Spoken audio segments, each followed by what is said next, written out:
Well, welcome everybody. We are back, and we are back with a bang. It's a new season, new rules, new regulations. The SwiftX. Welcome along to the Australian Melbourne qualifying session that we're going to have on this recently renovated 3.2 mile circuit, which features 2 of those DRS zones and some big circuit updates that we've got since the track has been resurfaced for the first time since its debut, but raced back in 1996. So a lot of those corners have been widened and reprofiled, and we got rid of that old chicane. We've very much got a better chance of overtaking into turn 11. I am Nadine Beagles, and joining me in the casting box for our first qualifying session will be Mr. Ben. How are you doing this evening?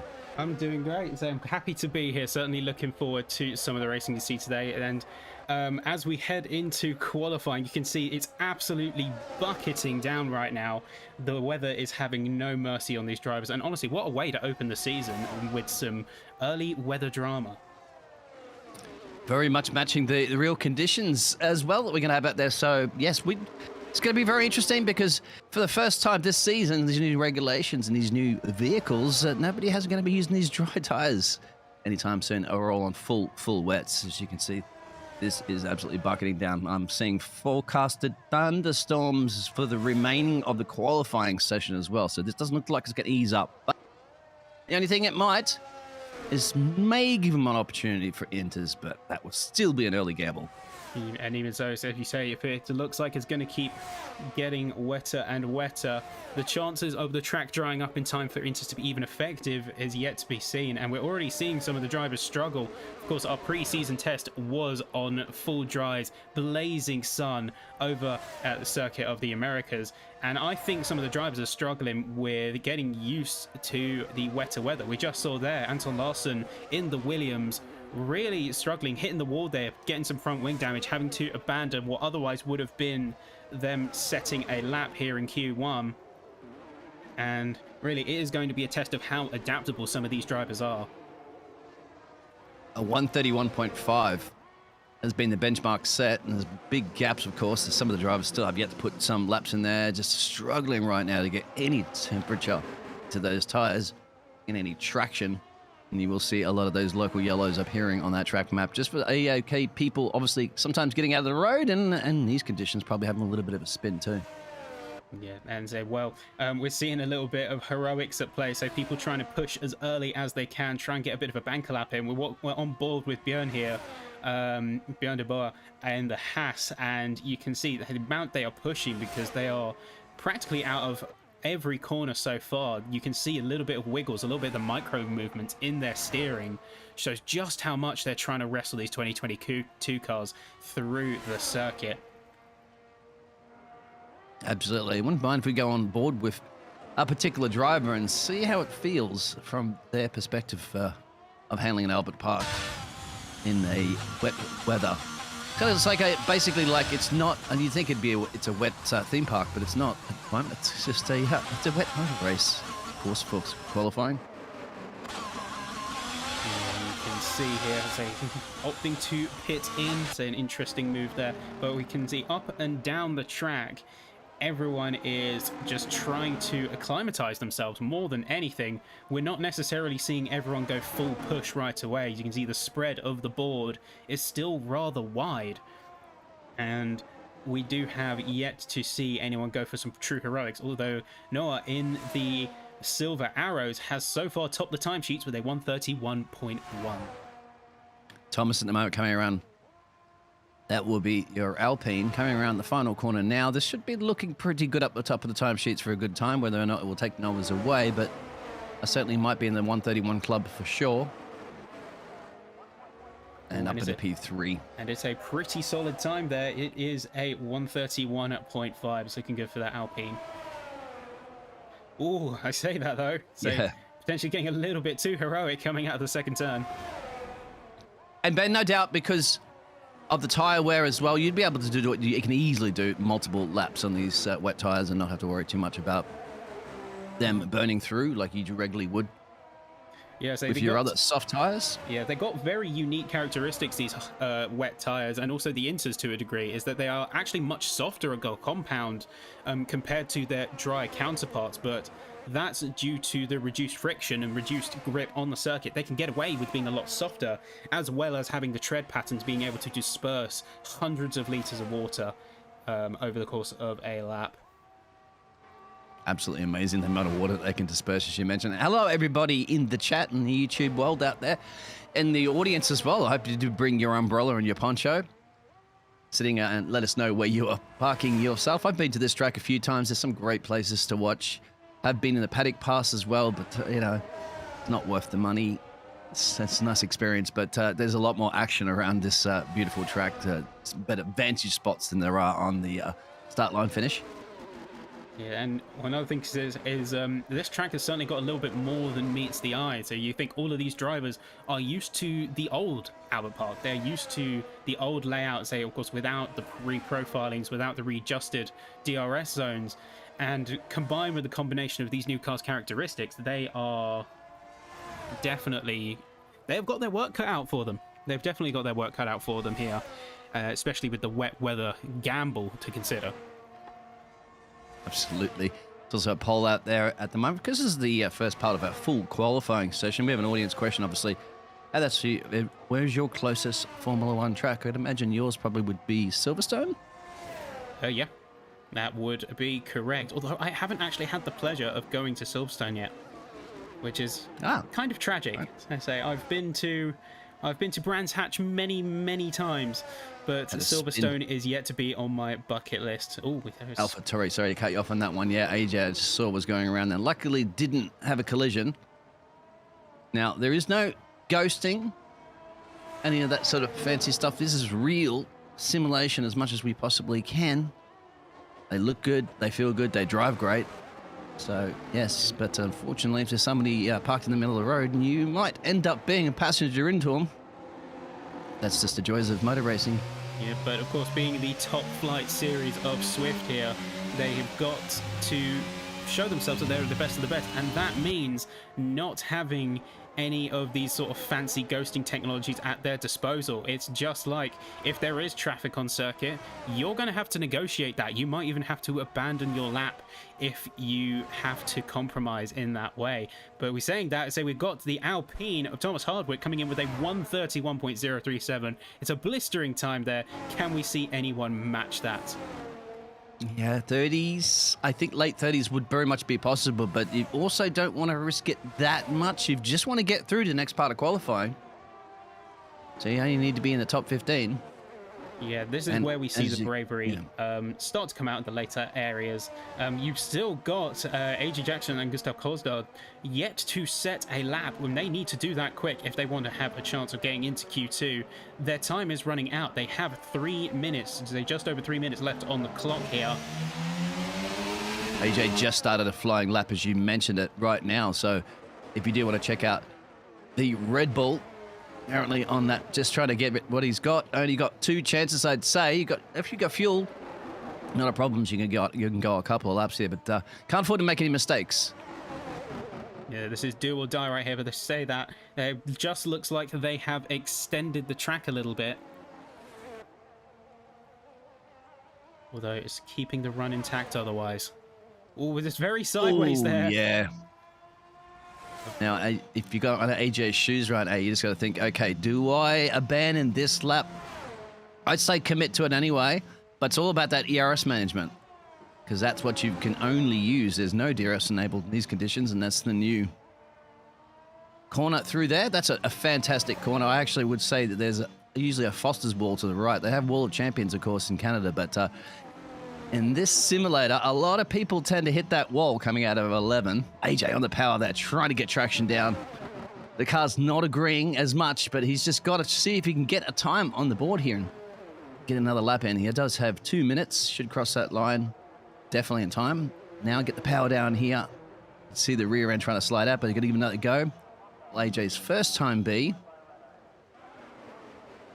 33. Yeah, he knows he's got mistakes now. He knows this is crunch time right now. Got to get that car into the top 15 to see the next part of qualifying. Nice through 1 and 2, but there is a power out of it again. That slide out of Brabham. Coming up now to the Sports Centre. Nice heavy braking to the right as hit the apex, and you got to swing the car all the way over. Switch it back for Hellers. Get on the power, good exit. There's the power station to the right. This is Whitefoot. And then up into Marina up here. This is a fantastic. I love this. This is one of the changes that they've done to the track as well. Right here, gives you more exit. And that's a spin, and that's... If they can get it round fast, if they can get back on the power, they still have a chance to recover and go for a final lap. The time is ticking, though. This is going to come down to the seconds. He's got to go for it. There's also some traffic around. He has to lift to, of course, because he doesn't want to inhibit their flying laps. We still have Korsgaard in the pits, so it doesn't look like he's even going to get out in time to do a lap. Yeah, this may look like an early exit for the Ferrari. AJ's really struggling here. Yeah. I think the other thing we've got to consider... 40 seconds. The other thing we've got to consider as well is that with these wet conditions, you have to drastically change your driving style. Whether you are a more aggressive turn-in type of driver or whether you prefer to lift and coast and take a bit of a wider line. When it comes to the wetter surfaces, you have to make sure that if you are putting the power down, you are as straight as possible. Because as we've seen here, both with the characteristics of the cars and especially exacerbated in the wet weather, any turning or any sort of steering, as we've seen there from AJ, as they seem to be wiggling side to side there, getting a little bit of a twitch on with the car, they have to make sure they're as straight as possible, because any turning input when you're on power is just going to over-rotate your rear and it's just going to send you around into the wall. I don't think AJ is showing us that exactly. You mentioned he did get across the line in time, dying seconds, so he's got another shot at it. But I think maybe just that little bit of a power slide down that main straight could have cost him here, but I say commit to it anyway. It's a little bit of practice, but he might not be making it into the next part of qualifying to keep that practice up. There's only two eliminated. AJ's the only one on the bubble because the Ferrari driver did not set a time. So he's only got another 15. Oh, there it is. It's just too much power and struggling. And he's down, and it looks like we are going to see that Red Bull be retiring in Q1. Yeah, I was going to say, I think he has slim and none chance of getting into the next part of qualifying, and Slim's already left town. But you can see as much as he tries to recover, you can see they're still pushing regardless, but it's ultimately all going to be for naught. To say an incident like that is going to be too much of a time loss to recover at this stage. And we'll still continue with these conditions into the second part of qualifying. Of course, with the regulations this year, it doesn't matter about the tyres that you start on. It certainly wouldn't matter at the moment anyway if they're going to be full wets. And out there for the question, closest track, we have Turkey, Istanbul. Great track. France, so we think we're seeing something on there. Zandvoort. But it looks like, you say, the Alfa Romeo jumping up to P7, 131.3. Not going to be much of a change for Jason, who is in a 131.8. So we've got the second McLaren and the Red Bull heading into the pit along with E2. But that looks like the order, ladies and gentlemen. And they'll get a little bit of a cool down break before they get to the next part of the qualifying. Once again, it'll still be the same conditions I'm seeing for the forecast. Now, another thing that's been introduced this year, because of the track resurfacing, they've also increased the pit lane entrance. So instead of being 60, it's 80. So we should lower the pit stop times. And should be, I'm looking at about between 20 to 22 seconds for a pit stop time around here now with that new pit lane increase in speed. And so you can see, he was the first one on the 30 club, but once again, this is not going to be really representative of those times until they get to that Q1 shootout. Yeah, that's all going to be crucial. So learning the track. So all of our drivers heading into Q2, this is where things start to get a little bit more serious as we're going to slowly start to see the times, I think, creep up. I think we're going to see a lot more regular 30s potentially. As we head through and people sort of refining their strategy, refining their setups, how to attack certain corners. It's going to be spicy. But of course, P1 coming to Emir with a 130.9 in that Ferrari. It's showing the absolutely blistering pace of that chassis there, especially in quali trim, it's a sight to behold, and looks like wet really brought out some of those good characteristics.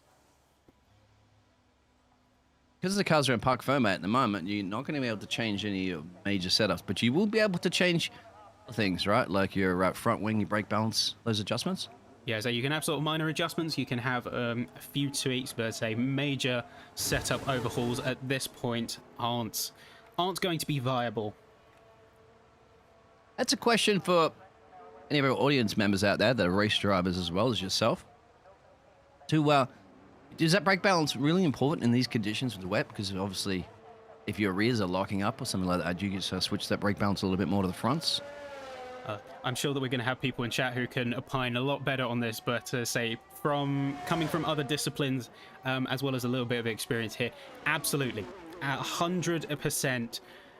Brake balance is absolutely crucial to your approach to a corner, because you have fluctuating grip levels. Depending on your speed, you're going to have fluctuating balances of grip. So potentially more rear bias cars or front bias cars, because you're going to have to match your brake balance accordingly, because you need to maximize the grip on all corners of the car to stop in the shortest distance. And especially if you crank it too far one way or crank it too far the other, you're going to increase your chances for lockups. And in the wet, that's doubly so, given the limited traction on the surface. Also, with these conditions as well, too, you're really just you're fighting the fence, the wall. That's probably your biggest enemy, rather than necessarily the massive amount of setup. As Jacob goes a little twirly-whirly coming out of the corner. If we can have the track map up, which would be fantastic. It was called out by one of our fantastic just finding audience members.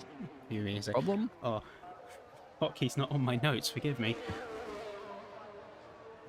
It's all good. There's no hotkey for that. You'll have to pull it up in the menu. Oh no, the horror. Yeah, it's unfortunate, but hey, we these are the tools at our disposal, and we'll do the best that we can. Jacob's now going to try one of the first laps. Everybody else you can see has come straight out immediately on an out lap. Only one driver, I believe, is in the pit lane right now. Everybody else taking advantage of this. I'm not quite sure if any of those weather is indicating that's going to get any worse than what it is. That's usually the case when everybody comes out of the gate immediately. But I guess because they can fuel up the car for a few laps, and these little mistakes that everybody's making, I guess more time is better, isn't it? Yeah, ultimately, the more time you can capitalize on, the better. And I think it is also in the minds of the drivers, at least, they want to have a safety net. So I imagine for a lot of the drivers here, they might not know how the conditions are going to play out. Of course, they know that it's full wet conditions right now, but they don't know if that's going to potentially become more grippy or less grippy. So they want to have that safety net. So when they come to the full push laps, or maybe come to the final minutes of quali, they can at least say, if they mess up a lap, that they have something to fall back on. Yeah, banker. I always say you've got to get out and put a banker in immediately. So you saw what happened with AJ, unfortunately, before that dropped him out of that. Yeah. Just a day late, a dollar short, isn't it? If I guess he would have been out there earlier, could have got a couple of more laps in, rather than having to wait to the very last dying stages. And of course, that just puts so much pressure on yourself to get quicker to those 131s. Immediately off the bat there, set by Kieran. So that's a pretty good time, I'd have to say, for the very first laps that are coming in. And I'd like to go over with you and thank everybody for tuning in about the situation of what's going to occur, obviously, because we're going to go through our full qualifying. And after that qualifying, we will go to a break before we go to a race. Now, how does that pan out? Just let everybody know with the Parc Fermé, with the weather. Yeah, so Parc Fermé is not...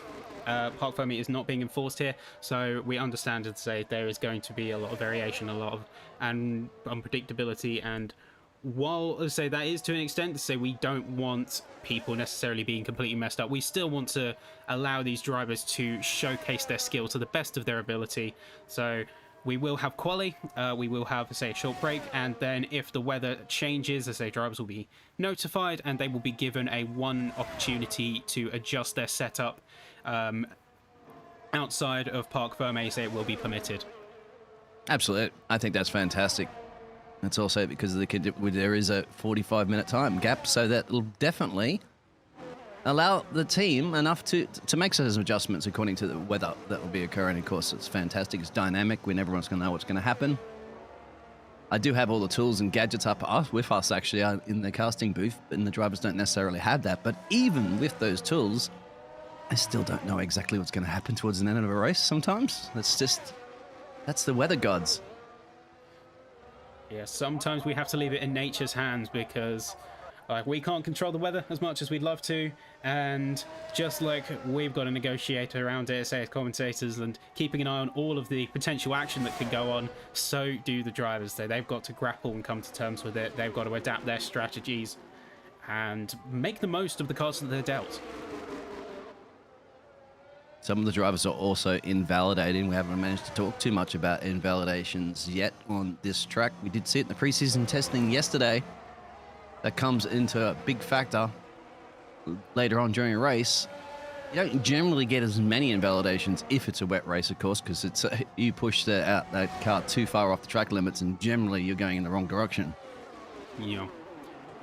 Track limits are being tightly enforced here, but you can immediately see the difference between Q1 and Q2. So drivers getting a lot more invalidations, pushing the limits a lot more. We saw Thomas Hardwick in the Alpine getting a 1:30.7, so we've already broken the Q1 peak time, the Q1 pole time, and drivers are going to be pushing it ever harder and harder as they dial in and get themselves fully geared up for some real flyers. And I say you still continue to drive out there. Like, seems to me like they're not immediately just boxing and then just sitting back there and waiting, going, okay, my time, I think it's okay, I'll get through into the top 10 shootout. I think what they're doing is taking advantage of this weather right now and just practice, because this is another thing. How many drivers do practice in full wet conditions? Yeah, I'm sure they were expecting a full dry setup, so they are definitely trying to get in as much lap time as they can. And like you said earlier, I say about the differences in the compounds, the point that you brought up earlier in Q1, the wet tires, as much as they are softer, they are also a lot longer lasting, just down to the fact that the surface is a lot less grippier, so it's not pulling, it's not wearing on the tire nearly as much. So where maybe on a dry quali we would see 2-3 laps absolute maximum before you'd have to box, before you'd severely be losing pace, drivers are pushing easily 3-4 laps here without really breaking a sweat. We've seen 5, even 6 here.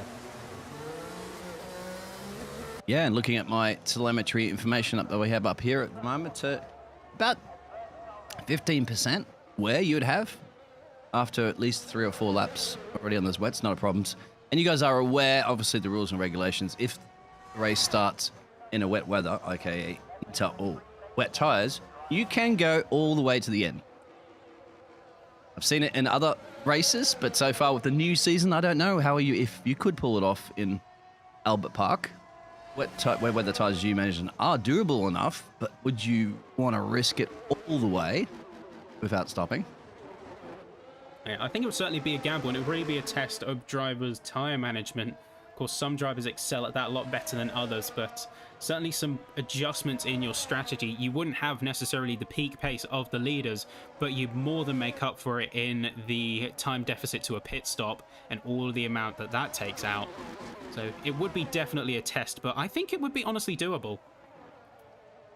It depends on that strategy, and also one of the biggest play that will come into will be the fact of safety cars.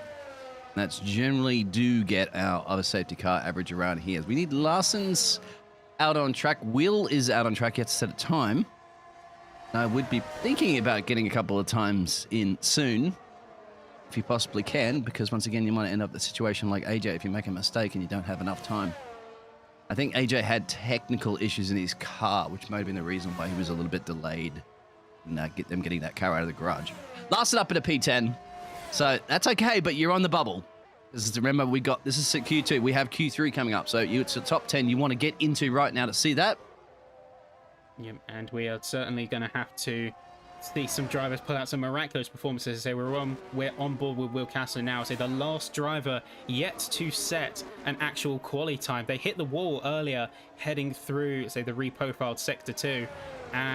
While there isn't an invalidation of their lap, that ultimately is going to be damage if they're not careful, and it is going to affect their time. So are we going to see them be on enough of a run to make up for it?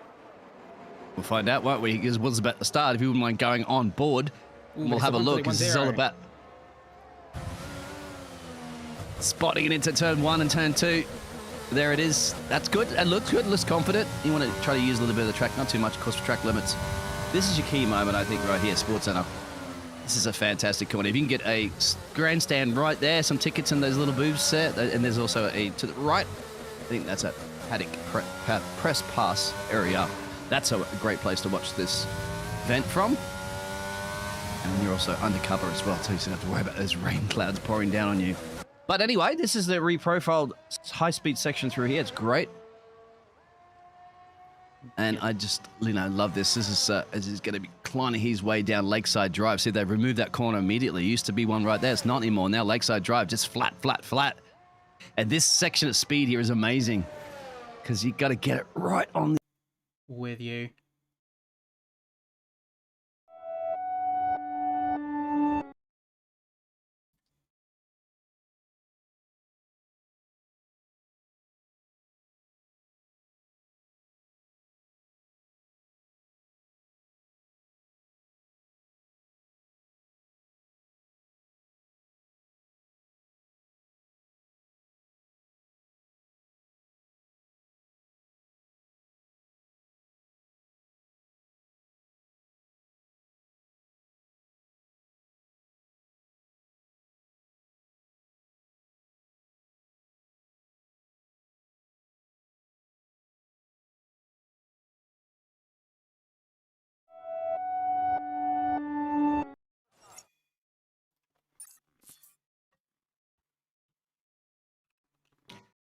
We're back. Apologies. Technical issues. Maybe some of that water has gotten into the casting box there and played around with our equipment. But the main thing is that we had the pictures back, and we are still here with just under 3 minutes remaining of our second part of qualifying. So we're going to lose 15 of these drivers from Jasper down. And most of them, Jasper's actually sitting in the pit lane right now. I'd probably be thinking about Larson has crashed, I believe, from the session. See if it's in the pit lane, but he may be safe. He's on the limit. Just on the cusp, a few drivers here. So we've got the same McLaren. Both Alfa Romeos potentially in trouble. So, of course, you've got Bashford on the bubble and Markham right down in P15 there at the bottom of the timesheets. They're going to have to pull off some heroics. They're on their outlap now. They have got essentially one chance to make it all worth it. 1 minute and 53 seconds for the first qualifying of the season. The most nervous one too, because of it bucketing down, raining. Obviously, you're still going to be in the race. It's just how far up in the grid you want to be starting it is the key. The Haas driver improved, yes. So Air 2 goes right up into P3 with that brilliant performance, and I had to say you'd be safe with that, but who else is that going to push Jacob now down the bubble? But Alex as well. There's the McLaren's looking, well, McLaren's. We also got the Alfa Romeos not looking too happy state. They are on flyers. We see another, strong driver. I say we've got Kieran Stewart, here going for, potentially a podium. They've had a very strong showing in early Q2 here, because they had also a very strong showing in our pre-season test. So one of our drivers that we internally marked to, getting it very nicely done around the complex here, and heading through Motorsports Center. It's looking good. It's looking good so far. We're not seeing those little wiggles, those little micro adjustments that we've seen for some of the other drivers, keeping it very consistent, very clean, and obviously adapting to the wet conditions quite well. A fashion statement in the sporting capital of Australia. It's a sports centre as well. Yes, please ignore. We had a track invader earlier trying to do some track promotion out there, so they've been removed from the circuit and aka removed from the chat. So you guys Jacob up into P10. Just there now. We've got Will Casson moving up to P5 here. We've got Rashford heading into the pits. And Jason gets up into P6, the AlphaTauri. That will push both of those McLarens down. Larson's out. McLaren's, I'd have to say, unless Jacob could do something. I think he did another lap in time. Yes. I'm not sure if he did. He did. Just like Kieran heading up into the pits as well. So last people starting to come in now. So we've had a lot of juggles. So Liam making it up into P5, the Alfa Romeo, getting themselves safe and into Q3 rather comfortably. I think Jacob's the only one here that can do anything. So currently sitting in P12 in the McLaren. 31.8 first sector. That's good. That is good. That will get you inside that top 10. So we've got Tan Hacken here going for a fly lap. Oh, and it's up to P4. What a brilliant performance there from the Silver Arrows. That is going to push Noah up into the relegation zone. And we're going to see Jacob also try and make a jump up and get the advantage on at least see one McLaren into Q3. Only one left. He did a 19.8 middle sector. That's not too bad. The fastest was a 19.5. All about the all-important sector 3 now. I think he should be okay here. You look, it's a 31.1. You're going to be breaking in the 30s. I think very much will be happy. Let's have a look what the McLaren can do. To get the update on the timing sheet, so I don't quite think he will see in a second one does. It's not enough. It's saying here it's got 12th place. It's not going to be enough for the McLarens. That is both of them out in Q2, along with Noah in the Mercedes, Anton in the Williams, and of course the second Alfa Romeo of Bashford heading into the pits on their final lap while they had the chance. But that was some interesting. That was an interesting Q2. Any sort of insights? Anything you took away from that in particular? Look at this, Ben. There's 10,000ths of a second separating P1 and P2 on those times. And then you got 45,000ths of a second down to Joshua. Got a ton of people in the 1/10, 2/10, and that was it. You had to be within 3/10 of a 130 in full wet conditions. This is going to be a masterclass of a field if this is a racing. This is what we're going to see just in qualifying and the difference between these gladiators. Yeah, what a showing we saw. So, of course, like a 3/10 spread between P1 and P10 really goes to show, say, the level of skill on display here. Of course, Emir came out on top with another pole quali time, say just 10 milliseconds away from P2. So again, it's all down to the wire. These drivers are putting in 110% and then a little more for good measure. Yeah, a little more because it's full wet as well. Once again, this is another thing. We don't know. I know that a lot of drivers that I speak to don't put a lot of practice in.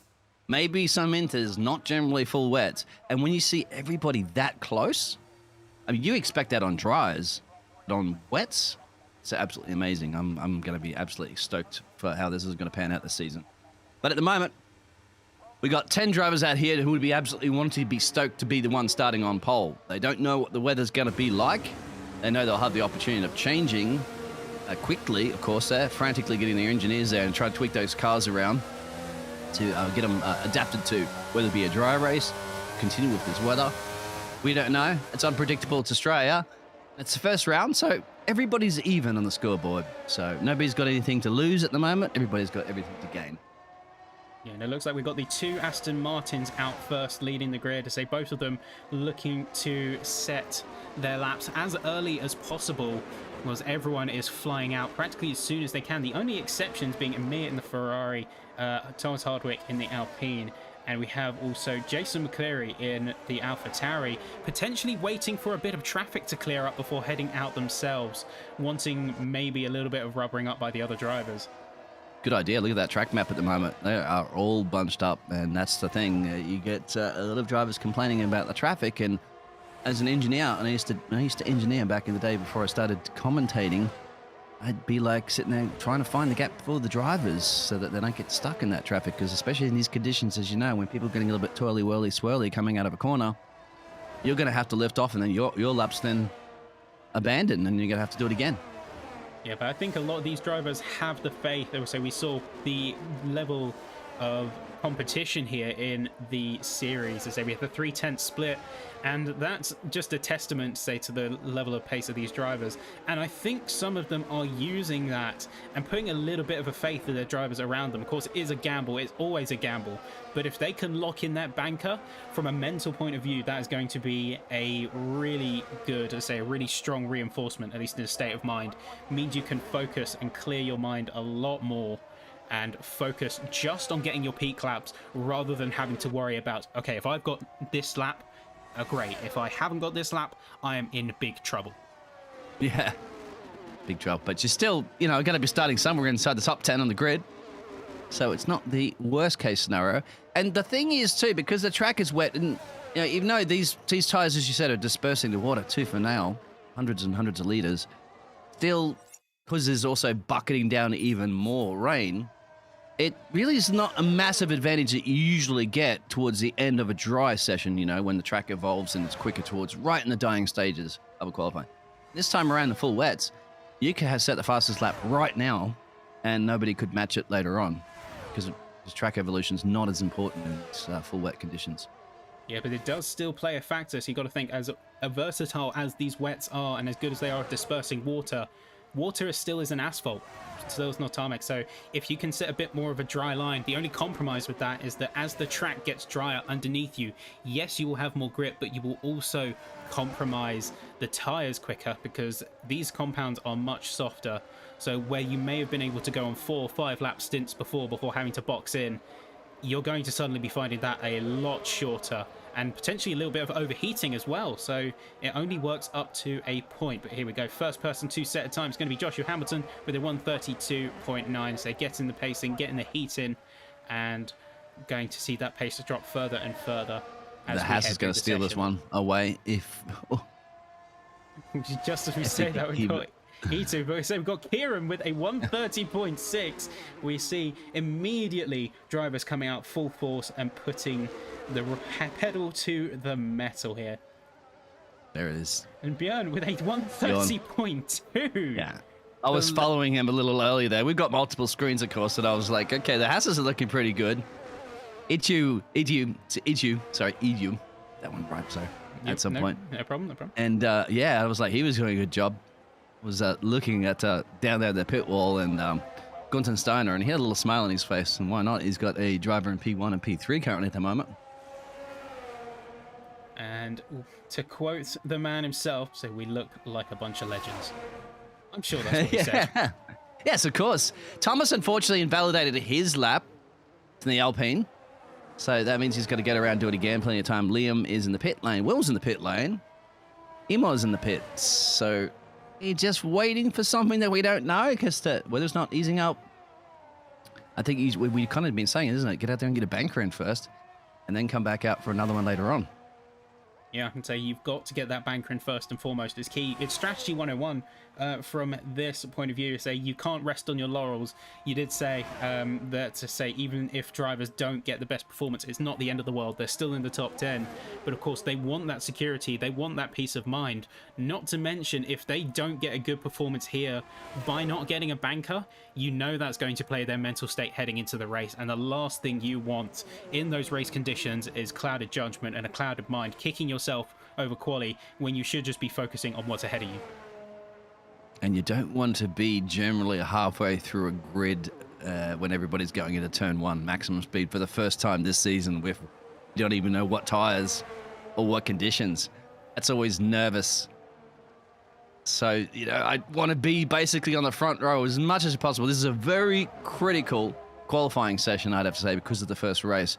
Keep an eye out there for Joshua. He just lit up the timing board there with the fastest first sector. Yeah, we'll hop over to him now. So, of course, Thomas Hardwick getting a very good run, of course, invalidating their first lap, but doesn't look like that deterred him because he got a 1:30.789, which is a pretty strong showing, and one that's going to be, at least for now, looks like it's hard to top. We're coming down to the 5-minute marker, and drivers are putting in their all. They know that this is coming down to the wire here. Nerves. We had that little dress rehearsal yesterday for a preseason, but that doesn't count for anything But just a bit of bragging rights. Joshua could be bragging his way right up to the top of the timesheets here if he made that third sector. No, but he gets that P2. Very, very close. 2/10. Remember, this is actually a lot more of a stretch than it was during that second qualifying session, but we still have 5 minutes remaining. And so far, everyone is putting on their best work, it seems. So we've got Kieran coming across the line now. Are they going to get a new time? Doesn't look like it. Looks like they had an invalidation there. And we're going to see as drivers are heading through, say, just trying to push the limits ever harder and harder. I think we're going to see potential, say, lighting up the sector times, and then one little overstretch, one little overjudgment is going to invalidate that lap. I know there's going to be at least one driver like that. Let's just hope that it doesn't. But it's heading through. You can't use your casting cursors up just yet. We have, I believe we have 3 per race, and we're not allowed to use any more until the 10 minutes. Keep an eye on that Ferrari at the moment, because what I did notice is a ton of sparks coming out, very low downforce, and that's something that's unusual when you see in a wet track or a wet qualifying at this point, running that much downforce. A bit tricky. No porpoising. So we have to see. He's going to start a flying lap now for the first time. So we'll keep an eye on the Ferrari. We'll see the other Ferrari-powered car just down the road too, Liam. So they're waiting. There we go. It's a P5, and we know that we can improve on that. We saw just hopping cameras on the end and heading into Sector 3. A little bit of, they say, a little bit of squirreliness, a little bit of wiggling coming out of some of the corners. So we know, as great of a time as a 139 is, that there is room for improvement. And as Björn has showed us, 130.2, there is plenty of time left on the table if you can absolutely string it together and nail a run. But there we go. There's Kieran coming across the line with a 130.3, lighting up the timesheet on 4-lap-old wets, as they still got plenty of pace ringing out of them despite their aging. Thomas set the fastest middle sector and then completely made a mistake somewhere in that third sector, so that could have potentially thrown a pole position away from him. Yeah, they're calling out in there in the chat saying, Karen, we like our fan clubs out there for drivers. Do support them. They can certainly hear you cheering. That's for sure. It is always Ferrari driver now, middle sector, 19.6, 19.5 pretty much is the went around the quickest time. So you're on the limit there. It's fine. It looks like they've got the car much more under control this time around. Where they were squirreling before, looks like they've got a solid handle on it now. And you can see the little adjustments in driving line there, say, potentially even using the lower grip and the easiness to rotate the car to get around some of the tighter corners, making good use of the surface at play. There we go. It's a 130.445. It's a strong showing for the Prancing Horse here. Prancing horses are very popular as well too in Australia. A lot of a Ferrari fan club, certainly over the years, and also these days. Yeah, you know that the Tifosi is going to be making their appearances, and we couldn't love them more. A lot of Italians in Melbourne, mate. There's fantastic restaurants set up to take you out to a few after the race. Absolutely brilliant. A lot of Greeks and Italians, a lot. I think that's one of the highest Greek populations outside of Greece, actually, in Melbourne. And so, yeah, that's why you got a lot of Ferrari fans here. An absolutely beautiful city to visit. Just the atmosphere is fantastic. It's my favorite city in Australia for culture and food and dining and everything like that. It's always good. It's always great to see. I might just have to take you up on that after the race to say I think I'll be pretty tired out from some of the action going on trackside.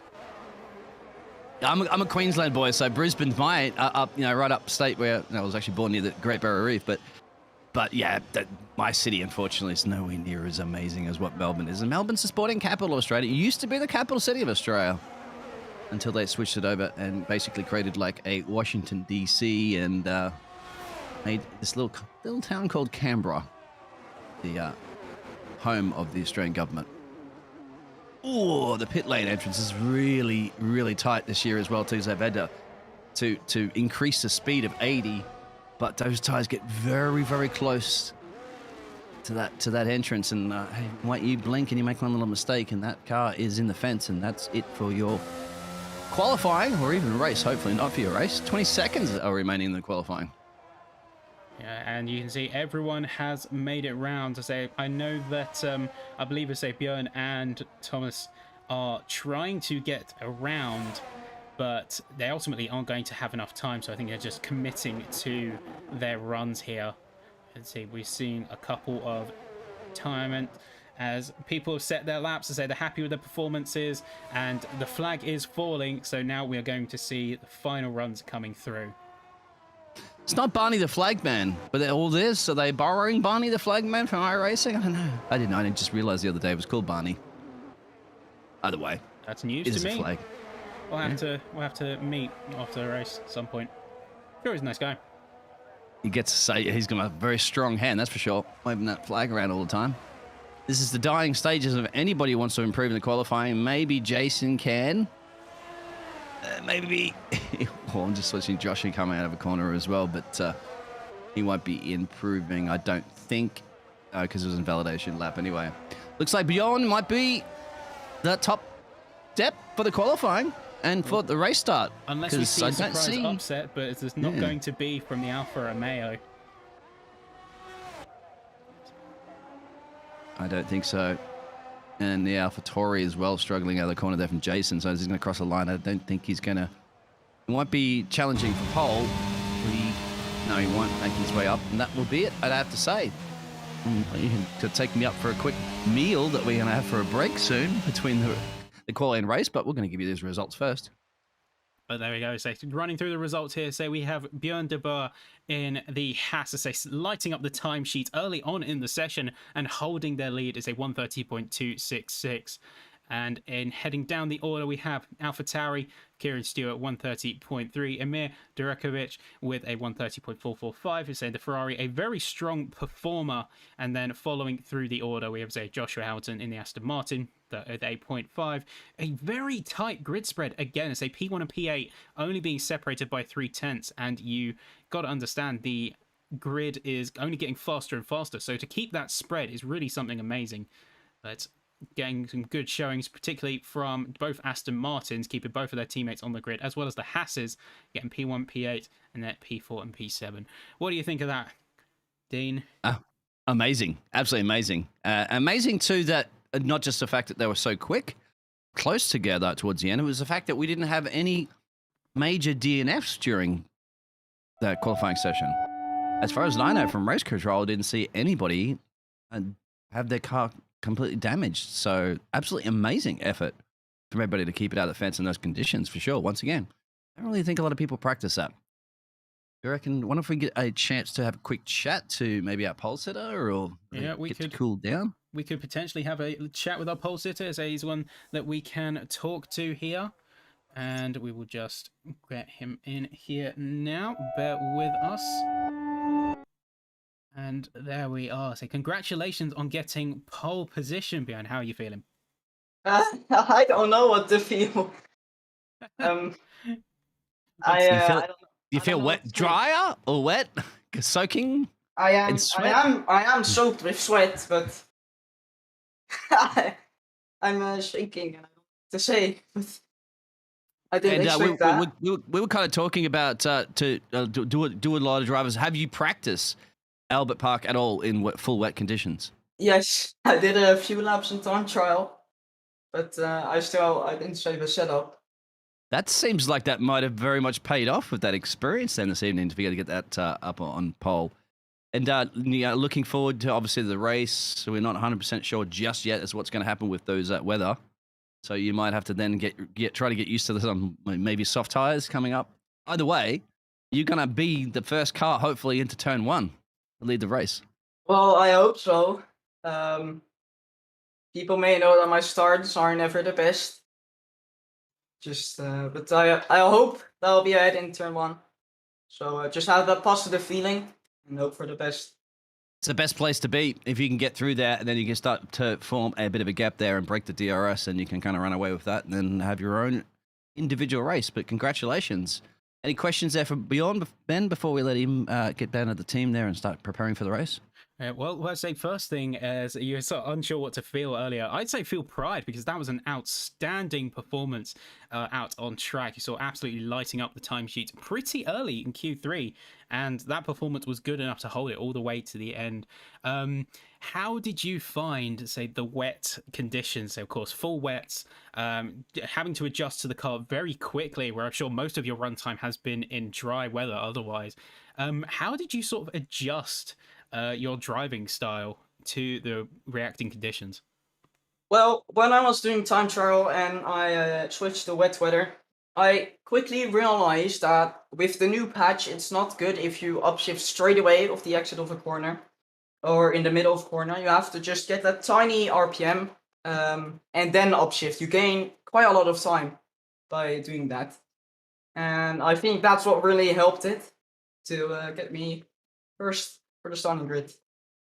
That's obviously the key secret out there, and you've just given away your secrets to everybody else. So now I'm sure that they're going to be studying that. Obviously, it's working. Good on you. Yes. Certainly paid dividends, and really, it's say well done there. And any sort of passing remarks to say, any further words you wanted to say ahead of the race to say to anyone watching, to the audience? Not really. Just be here to watch the race in 30 minutes, and it will be exciting. Round 1 for SwiftX. Lovely, lovely. Well, say thank you and say congratulations again on getting pole position here in Australia for round 1 of the series. Thank you. And there we have it. So that was what from our pole sitter. I think it's very interesting. It goes to show the level of detail and the level of care these drivers are taking in, say, finding the tiniest nuances, and of course realizing that you don't want all of your torque straight away and shifting a little bit earlier than you otherwise would. I think that's genius. I honestly think that's genius. That's upshift, of course, upshifting, because that way you're going to minimize the rear spin. And you can get the traction down, and that's the key. Getting the traction down equals getting the power down, equals getting a better exit and less time to the line. It even rhymes. Yeah, and of course, they say very nicely done there for one. But yeah, it's minimizing the wheel spin, of course, realizing that you don't have to have all of your torque on application right away. Not only is it going to gain you more time, but it's also going to make things more stable because you're not applying the same amount of torque. You're not spinning up the rears as much. You're not going to be wiggling your car nearly as much as you would potentially the other competitors who aren't measuring out or, say, using the engine's performance curve to their full advantage, as well as sort of the hybrid system. And while we have that little brief moment before we get ready for the race out there, thank you everybody for tuning in and chatting. We also obviously mentioned our fantastic partners that are partnered with us at Swift Racing League this season.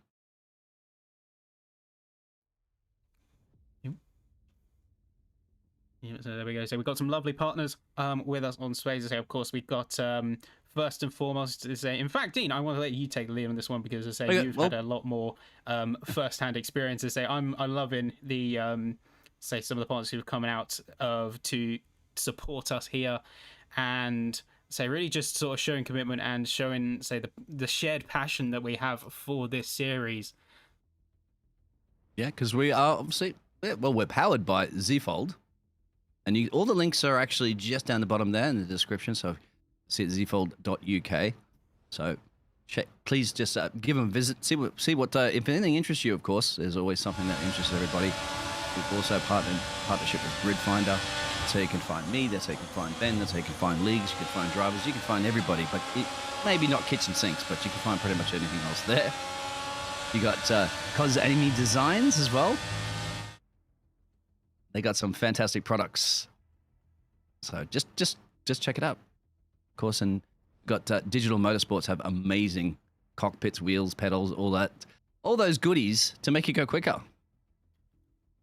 Lovely. Well, so we are going to take a short break ahead of the race here. But to say, don't go anywhere, ladies and gentlemen. To say, we will be back with you shortly. We air in 30 minutes from now for the race.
Well, as the classic Australian song says, he just smiled and gave me a Vegemite sandwich. Well, SwiftX and these drivers have given us a first bite of the streets of Albert Park for the opening round of qualifying that we just had earlier for the Swift Motorsports series. The qualifying is done. Wherever you are in the world, welcome, of course, to the sporting capital in the Southern Hemisphere. And I hope you've roused your way from your winter slumps and hibernations, because we're going to be ready for this 3.2-mile circuit, 2 DRS zones, lots of resurfaced updates we saw earlier during the qualifying session, which, of course, those heavens opened up and poured down. Starting grid presented by Bed. Bed, go ahead. Yep, Bed, we'll go with that. Okay, so we're going to run through the grid. Say we had some technical difficulties, but let's say first and second, beyond the bow with a brilliant thing. See, trying to catch up. Mir Jurakovic and Hamilton there. Third and fourth, Jasper Tanhaken and Thomas Hardwick in Mercedes and Alpine, Will Kasson, E2 Lapalainen in the Aston Martin and the Haas, say P7, P8 respectively, Jason McCleary and Liam Markham in P9 and P10, say Markham having a weak performance in Q3, Noah Ilakorpi and Jakob Scholten in the Mercedes and the McLaren. So Anton Larsen and Alex Hostler, P13 and P14 in the Williams and McLaren. So 15th and 16th, Joshua Bashford and AJ Jackson in the Alfa Romeo and the Red Bull. And as we come to the back end of the field, we have Gustav Korsgaard and Cameron Sell and in the Ferrari and the Red Bull. And then rounding off the back, it's going to be some good racing today. I am certainly looking forward to this. How are you feeling about it, Dean? So we're just going to hop over here. Of course, I'm so excited. It's going to be fantastic. We don't know the weather. We did know that obviously the weather was, but once again, bucketing down during the qualifying, and that was some very, very close qualifying towards the end there, separated by just basically about the thickness of the piece of paper that we have our race notes on. But Bjorn got it done, and he was pretty happy. I think he was surprised when we had the post-race interview with him about literally how surprised he was to put it on pole there for the Haas driver. He said he had practiced, a couple of times, I think, in the wet weather, but didn't have a setup for it. Yeah, but even so, without a setup, it can pay dividends. As they do 1 or 2 laps, say acclimatizing yourself on the mindset side of things, it certainly paid nothing but dividends there in that case. It really did look like they were really on top of things there, but you could hear, almost surprised themselves with their pace. You could hear it in their voice, just sort of the giddiness and the energy just driving through. And you can tell that they put in an absolute belter. They were super proud of it. And the practice definitely paid off. But of course, heading into the race here, and coming off of the hype that is qualifying, do you think we're going to see any sort of big drama, any sort of excitement heading onto the track? I think so. We will, because once again, the weather, if it's the first time they're going to go to dries, then they're all going to be lapping a lot quicker than they're doing in the wet weather. And the nerves, of course, because it's the first race, so a lot of people have got a lot of things to show here, a lot of things to prove. There's also gambling on safety cars, your strategy, the temperature's going to be like. But the nerves, everybody's going to be nervous. Doesn't matter how many years you can be as a race driver, you're still going to get nervous when those lights go out and you have to hit the loud pedal. Yeah, of course. It is proving that it's going to be new ground. So we have some proven entities here from other series. No one's familiar in this field. It's a new era, new cars, new series altogether. And no matter how much experience you have behind the wheel, when it's so many firsts like this for a lot of the drivers here, there's going to be nerves. And certainly on the first round, there's going to be those nerves. You want to go on a first impression and you want to put on a proper one, because this could potentially set the tone and set your course for the rest of the season. So these early rounds especially are going to be vital. Especially if you're the one that, wins in a domination. You then have a target painted your back for everybody else to look. Thoughts of the Oscar scenario? There, everybody's having a bit of a giggle. I think most people couldn't care less. Well, nothing really happened. More drama. That's called the silly season in Formula One for a reason. Yeah, well, it has its name, it has its place, and nothing proved it more than what we saw there with Oscar. Say, well, we're not going to dig too much into it here. I'm sure, say, legal teams are going to be absolutely sweating. They're certainly not going to be out of work anytime soon, because it looks like, and I guess this is a good point to bring up, we've seen a lot of contractual confusion. Say, first, of course, it was Alex Palou over at McLaren, just as they announced, I believe it was Chip Ganassi Racing, announced an extension simultaneously. And of course, now we have Piastri. So racing teams getting a little bit of blurred lines, a little bit of a cross up between who's who. So may want to review the papers a little bit more. Yeah, and the only thing is, beyond win from the poll, as you can put that vote out there at the moment. Thank you for everybody for tuning into YouTube. I'll try to keep an eye on that while Ben tries to keep an eye on all the action on the track. Actually, I'll try to keep an eye on both, but you'll be doing all the fantastic producing and casting. The only thing I'm a little bit worried about with Oscar, he's managed by Mark Webber, so obviously a Australian Formula One driver, knows his stuff. And yeah, so, but you don't want, I don't think you really want to be any more than 2 years if he's another year out of the ability to jump in a Formula One car. That's at a young age of 21. That's a long time. Yeah, especially those formative years, that level of skill. Like, you can be operating at your peak, but as you say, with that long out of the sport, even in a reserve driver capacity, you're not going to get nearly as much seat time. And by extension, you may start to see a little bit of decay to the point where it might not be recoverable.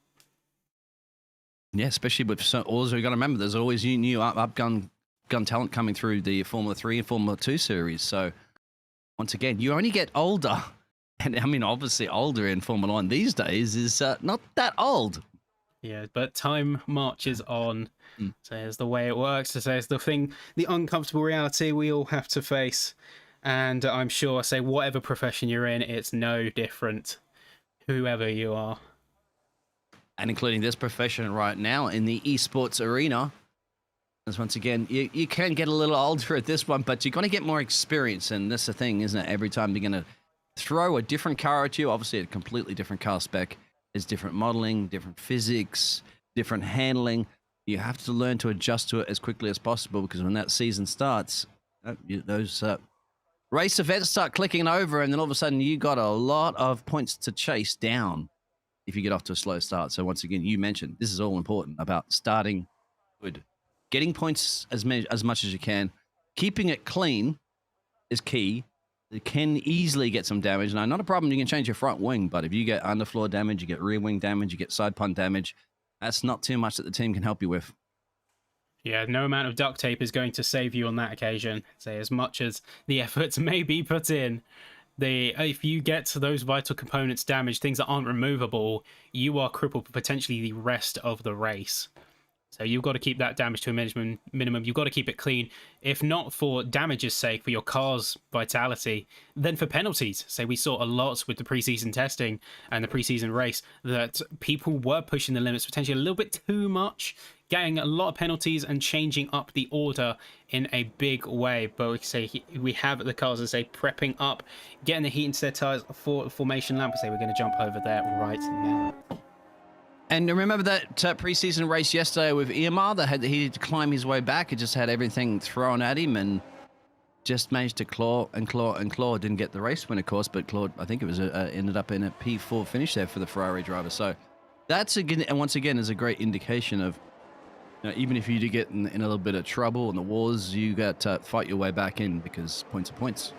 Points are points, exactly. Yeah, we did use that preseason race to say get a lot of predictions and drivers to watch. I say Amir was definitely one of them. Of course, the Herculean fall to rise to fall up and down the field, and given that they've started in P3 again, was the exact same position as they started in the preseason race. Do you think we'll potentially see a little bit of deja vu, or are you hoping for a bit of a better round this time for them? It's just going to be completely different in Australia. I want you to probably flip over to those tyres real quickly, because the first time we got to see them, there they are, they're dry tyres. Nobody, AJ actually has gambled on the soft tyres, the only one. And we've got the rest of the drivers on mediums and hards. This kind of was like a situation we saw in that pre-season race yesterday, but I'm surprised people immediately electing to go the hards. Weather forecast, beautiful Australian sunshine, so it should really be at the beach, but hey, it's motor racing, so we'll be trackside Albert Park. Yeah, not to mention, say, with the heat like this, as of course it has cleared up rather nicely. Track is looking nice and dry, nice and hot. We're going to see high track temperatures, people really pushing those tires. Like you say, AJ being the only one to gamble on the soft compound. And just across the board, we've seen the majority of them going for a medium start. So we will see variations in pit windows, seeing how teams coordinate with each other, where they've maybe mirrored strategies across the two drivers. Although driving teams like Haas have done pretty well here. So they've got their front runner Bjorn in the medium compound, where they've got their teammate Itu in the hard. So making sure that those pit stops are nice and well distanced, giving as much performance to track position as they can. You can see the heat haze already on those cars. Looks beautiful, but hopefully we get the camera, of course, from the cameraman. A couple of drivers will be on cold tires, but warm hearts. Over to you. That's 1, 2, 3, 4, 5 reds, and we are away. Let's take a look and see what we're going for here. It's a good getaway for the Haas, but Kieran's getting another getaway. It looks like contact all the way through. So a little bit as we've got, say, Mir pushing through. Bjorn is down on the grass. So is the Alfa Romeo. It's absolute anarchy heading into turn 1. Kieran getting away very nicely, getting a really good early start, heading straight into P1, maximizing the getaway. Say Jasper Tenhagen helping up and say it's all anarchy down the field. It's 3, 4, 5 wide, heading down through the edge of the first sector. We have got Itu heading very wide. We've got time penalties already starting to stack up across the field. A lot of the back markers, unfortunately, getting forced right clear. Say Gustav coming off pretty badly from that. They got quite a gap to the rest of the grid. Looks like they got caught up in an early incident. That's a first lap if I've ever seen one. Yeah, and I'm surprised everybody's still pointing the right direction. And that's a great thing, considering how they were definitely elbows out immediately. Karen with a great start. Jasper up 3. Thomas up 3. 6 positions gained for the McLaren. From Jacob up into 6, so that's brewing. A couple, obviously, Bjorn just bogged down somewhere. Something happened, Bjorn. Unfortunately, the man started on pole, now running P10. Still early days. Yeah, unfortunately, had an excursion off track. So coming through, I believe, as they turned 4, had a bit of an excursion, got quite tangled up in a lot of the drama heading through the first sector. But looks like we've started to clean up a little bit now. So Kieran setting the pace on those hards, and they 128.6, and we're only going to see that time drop further and further. But you got to think, and a lot of these drivers, they've acclimatized themselves to the wets, and now they're on dries, so they've immediately got to adjust again. Yeah, that's what we were kind of thinking maybe during the qualifying session going over to the race. They minimal very time too. And there's a spin from Noah, I think, in P10. Yes, it is. Mercedes goes around. That's at a sports center. There's also another battle up the road there between Alex and the Ferrari. Well, put it this way, there's action absolutely everywhere here at Albert Park right now. Yeah, it's looking like absolute insanity here. So we're seeing charges up and down the field, people fluctuating. We're seeing time gaps shrink, position swaps, positions gained and lost. It's a drag race between Emir and Jason right about now, so they're not quite going to get it. Drivers really trying to absolutely maximize the positions they have and ensuring they keep the time gaps, because we have DRS, of course, coming into play next lap, and that is going to be a big game changer. Emir, of course, peeking down the inside, not quite going to go for the move. But we're going to see a lot of people on, say, the one-stop strategy here, say, as the graphic points out. But we've got, of course, AJ actually coming out quite well from the chaos of the first lap. Is 2 positions up right now, but is going to have to eventually, unless they pull some magic, they're going to be on the one-stop. Or the 2-stop, correct me. He's gotten his soft tyres. Yeah, exactly. It looked like it might be a 2-stop, but hey, if you're getting some positions from another very good qualifying performance, I'll take that one. Any day of the week, you're going to give yourself an alternative strategy. We have a full yellow. We have a virtual safety car. It's been deployed, and that is because I think that's Cameron that's gone somewhere. Yeah, I was having a check now. It looks like we had a lot of drama in Sector 3. We had Liam spinning out, as well as because what happened with Cameron. Yeah, Liam's front wing is completely missing, but they did it on the start-finish straight, so they're going to have to go an entire lap all the way around again. Yeah, Cameron just no boxed. Front wing. I'm just checking Cameron. Cameron is replacing a front wing, so there was definitely contact that was damaged. But in this case, it's worked out for Cameron. But unfortunately, Liam is going to suffer the punishment of 3.8 miles with no front wing, can't overtake, and you're going to stick to a delta. Of course, it's softening the blow slightly, the fact that they can't overtake and they have a delta to meet. It's slightly softening the blow, but that doesn't change the fact that, of course, they are going to run up a massive time deficit when they come into the pit lane. It's like he's wanting to get past. Look, he seems a lot quicker than the Mercedes, but unfortunately, he can't get past Noah. Unless race control. We have back green flag conditions, so yes, he can now if he can pull it off without. Oh, just ran over the front wing. Did you see that? Oh, yeah, it's just dropping over. Although we have got, say, Anton Larsen now missing a front wing also. It was that front wing of the Alpine that they just ran over. Yeah, oh, the Williams. Sorry, it's all happening here. AJ's in the pit lane. It's completely torn off.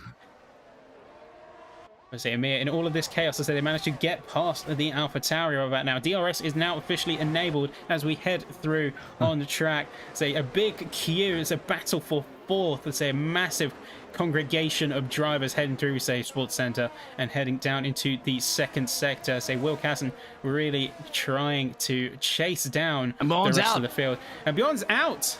Bjorn's out. Bjorn has crashed, and that I'd have to say probably might have been out of Hellas. AJ might be too far back. If we get a camera on it, maybe we'll see. That should bring out, it has to be a safety car. Yeah, there is carbon fiber all over the place. There's front wings. I was kind of like wondering what's going on with race control at the moment. You've got a crash car on the track. Maybe you can see it at the moment if you go to AJ. Might be able to just spot the hasp. It's being removed by the very efficient marshals here in Australia. Yeah, that means box, I would say, right? For our leaders. Oh, definitely. Is a the pit stop strategy. I know we gambled and said before, so the safety car is going to be a great equalizer and a sort of great reshuffle, and we are definitely see that in full force. But the question is, are drivers like Kieran going to stay on the hards? Looks like they're staying on the hards. Of course, being the front runner on the harder compound, they could potentially soak up the time delta from everyone else going into the pit lane and swapping from the medium runners. All the medium runners will go in. It's the hard drivers that are staying out. Although there was a couple of hard drivers that are staying out, but two of the medium drivers elected to stay out. That's also got to remember our teammates. So they're probably communicating to the team right now saying, let's make sure we don't double stack and lose too much time in the pit lane. So we have to look at that as well too, as unfortunately we don't have Ted to try to follow all that action down there because he'd be super busy right now.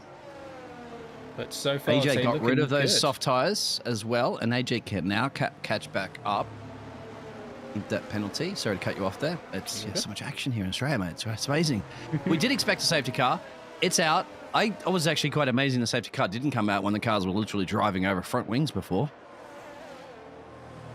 Yeah, as we're seeing, as I say, a couple of penalties, of course, coming into effect, say, mostly from those lap 1 shenanigans, but occasionally dropping in. So we just saw Liam getting a 5-second penalty for speeding in the pit lane, so just a little too fast on entry, of course, wanting to maximize the pace that they can have in spite of that deficit from choosing to take the pits. It's 80 as well now, so they've increased it and still speeding. Drivers are drivers. They want to go as fast as possible. Unfortunately, those we do have. There's obviously stewards. They will they'll review things at the end of the races. Some things, some 5-second penalties can be removed. Collisions underneath safety cars and things like that. But those speeding in the pit lane, I don't know. Sorry. Yeah, they ain't going anywhere. You can have all your Michael Massey's. That's not gonna. They're not gonna give you any little bit of feedback, unless of course there was contact and a collision into the pit lane entrance. But aside from that, no.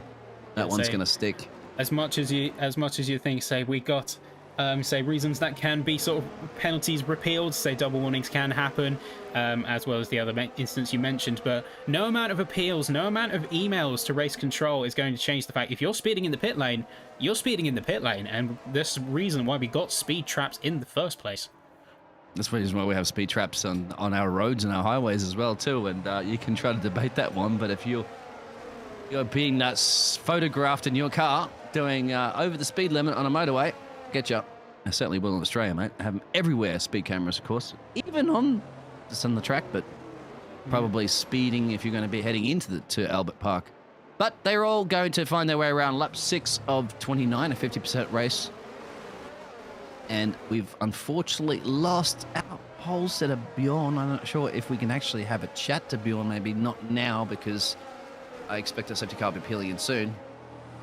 Very, very unfortunate, isn't it, for after starting first and now not even going to finish the race. And it's going to be hurting their pride as well. So you could hear the ecstasy as they came through on pole. Really looking forward to the race. That must be absolutely soul crushing for the Haas driver. And that poll didn't match, but very well will be on win from pole. 91% said no before, of course, the race started, so even they weren't confident on you even getting that one there beyond, but it should be basically, well, beyond finish the race, unfortunately not. Karen is in the lead. The safety car will be in. Karen from Jason, looking pretty good at the moment, you'd have to say, for the fashion statement of the AlphaTauris. They can work together as a team now and try to hold off Mr. Joshua. That's in the other green safety car. Okay, inversely as well is the concept of Jason is on the soft compound. They have a compound advantage. Now, are we going to see Kieran hold the lead and Jason potentially use their pace to try and concertina the drivers behind them? Or are we going to see a position swap? Either way, it doesn't matter. We're on race. We have a spin. Yeah. Noah spun coming out of the corner, but keep an eye on this. Look at the weaving here at the front. Wow, that's a lot of weaving. And I'm not quite sure if there's any team orders that play there, but I would probably imagine that Kieran should let Jason through, seeing he's on that softer tire compound. But he's trying to get temperature in those tires big time. Look at that. Yeah, cold, hard tires. And overtake potentially between Josh. You can see them absolutely queuing up. As I say, Kieran's trying to salvage what heat they can and say, I'm sure as much as the surface will be fine. Under the safety car, say, your carcass is cooling right down. So they need to get that heat back in if they're going to have any chances of retaining a good pace, especially considering the two medium runners behind them. I say if you can't handle the heat in the kitchen, you can't handle the heat in Albert Park in Australia for the first race, that's for sure. But then again, the AlphaTauris are... what are they doing? Are they going to allow something through? They're going to go line of stone through 10, 11, 10. It's getting very squirrely there from Asperia. Sorry to cut you off, let's say.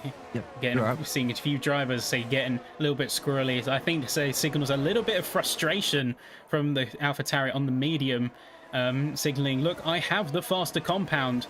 I want to get by you. And you can see they're heading down on the inside. There's going to be an outside overtake. It's going to hold the inside position from Joshua. It's a brilliant move there from the background as well. I know there's two battles. Yeah, there's another battle in the background, and so a lot of carbon fiber flying off. I think that was Liam that was involved in that one, maybe Cameron. But keep an eye on once again at business end. Yeah, that was where the action is. So not really making any use of those softs with incidents like that, unfortunately.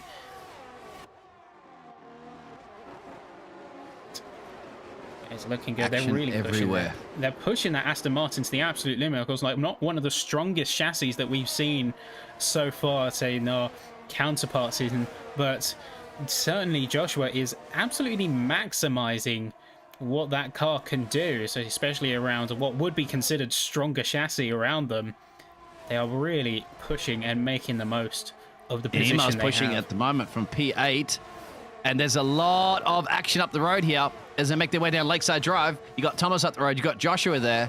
They're all behind Jasper and that second DRS train group. Make their way through 10 safely. And look at this. It could be a run now, I have to say, maybe for the Alpine. Thinks about it, backs off. Out of Ascari, into Stewart now. The two slower corners. Stewart, and you have Senna and Prost, of course. With those familiar names. I think I'd hold off right now if I was Thomas, perhaps, and try to see about doing something down the short DRS straight. Yeah, of course, they are a much younger hards compared to Joshua, who they're stuck behind right now. They're 4-lap difference, and while that may not sound like much in the concept of hard tyres being much more long-lasting, that is still going to pay dividends in terms of pace. So maybe biding their time, not wearing out too much, and potentially thinking of a little bit of the longer game in terms of tyre strategy could work out in their favour. Yeah, still they can see that pack there. It's Joshua, it's Thomas, Timar, it's Jacob. You got Will just catching in the background. You got the other Ferrari. You got Larson. They're all in this DRS trade, but nobody's finding a way to overtake just yet. Fantastic. These are probably helping the leaders kind of push a little bit away as Joshua's in between once again, both of those Alpha Tauris. But in this point of view here, look at the sparks flying, land Lakeside Drive, full speed, 8 gear, maximum revs, maximum reward, and maximum risk, of course, if you get it all wrong.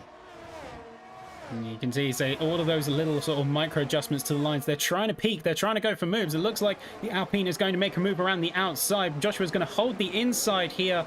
Is not going to have the pace. The Alpine really carrying their speed almost perfectly there, getting the move sealed down as we head to the final corners. As I say, it's a brilliant move there.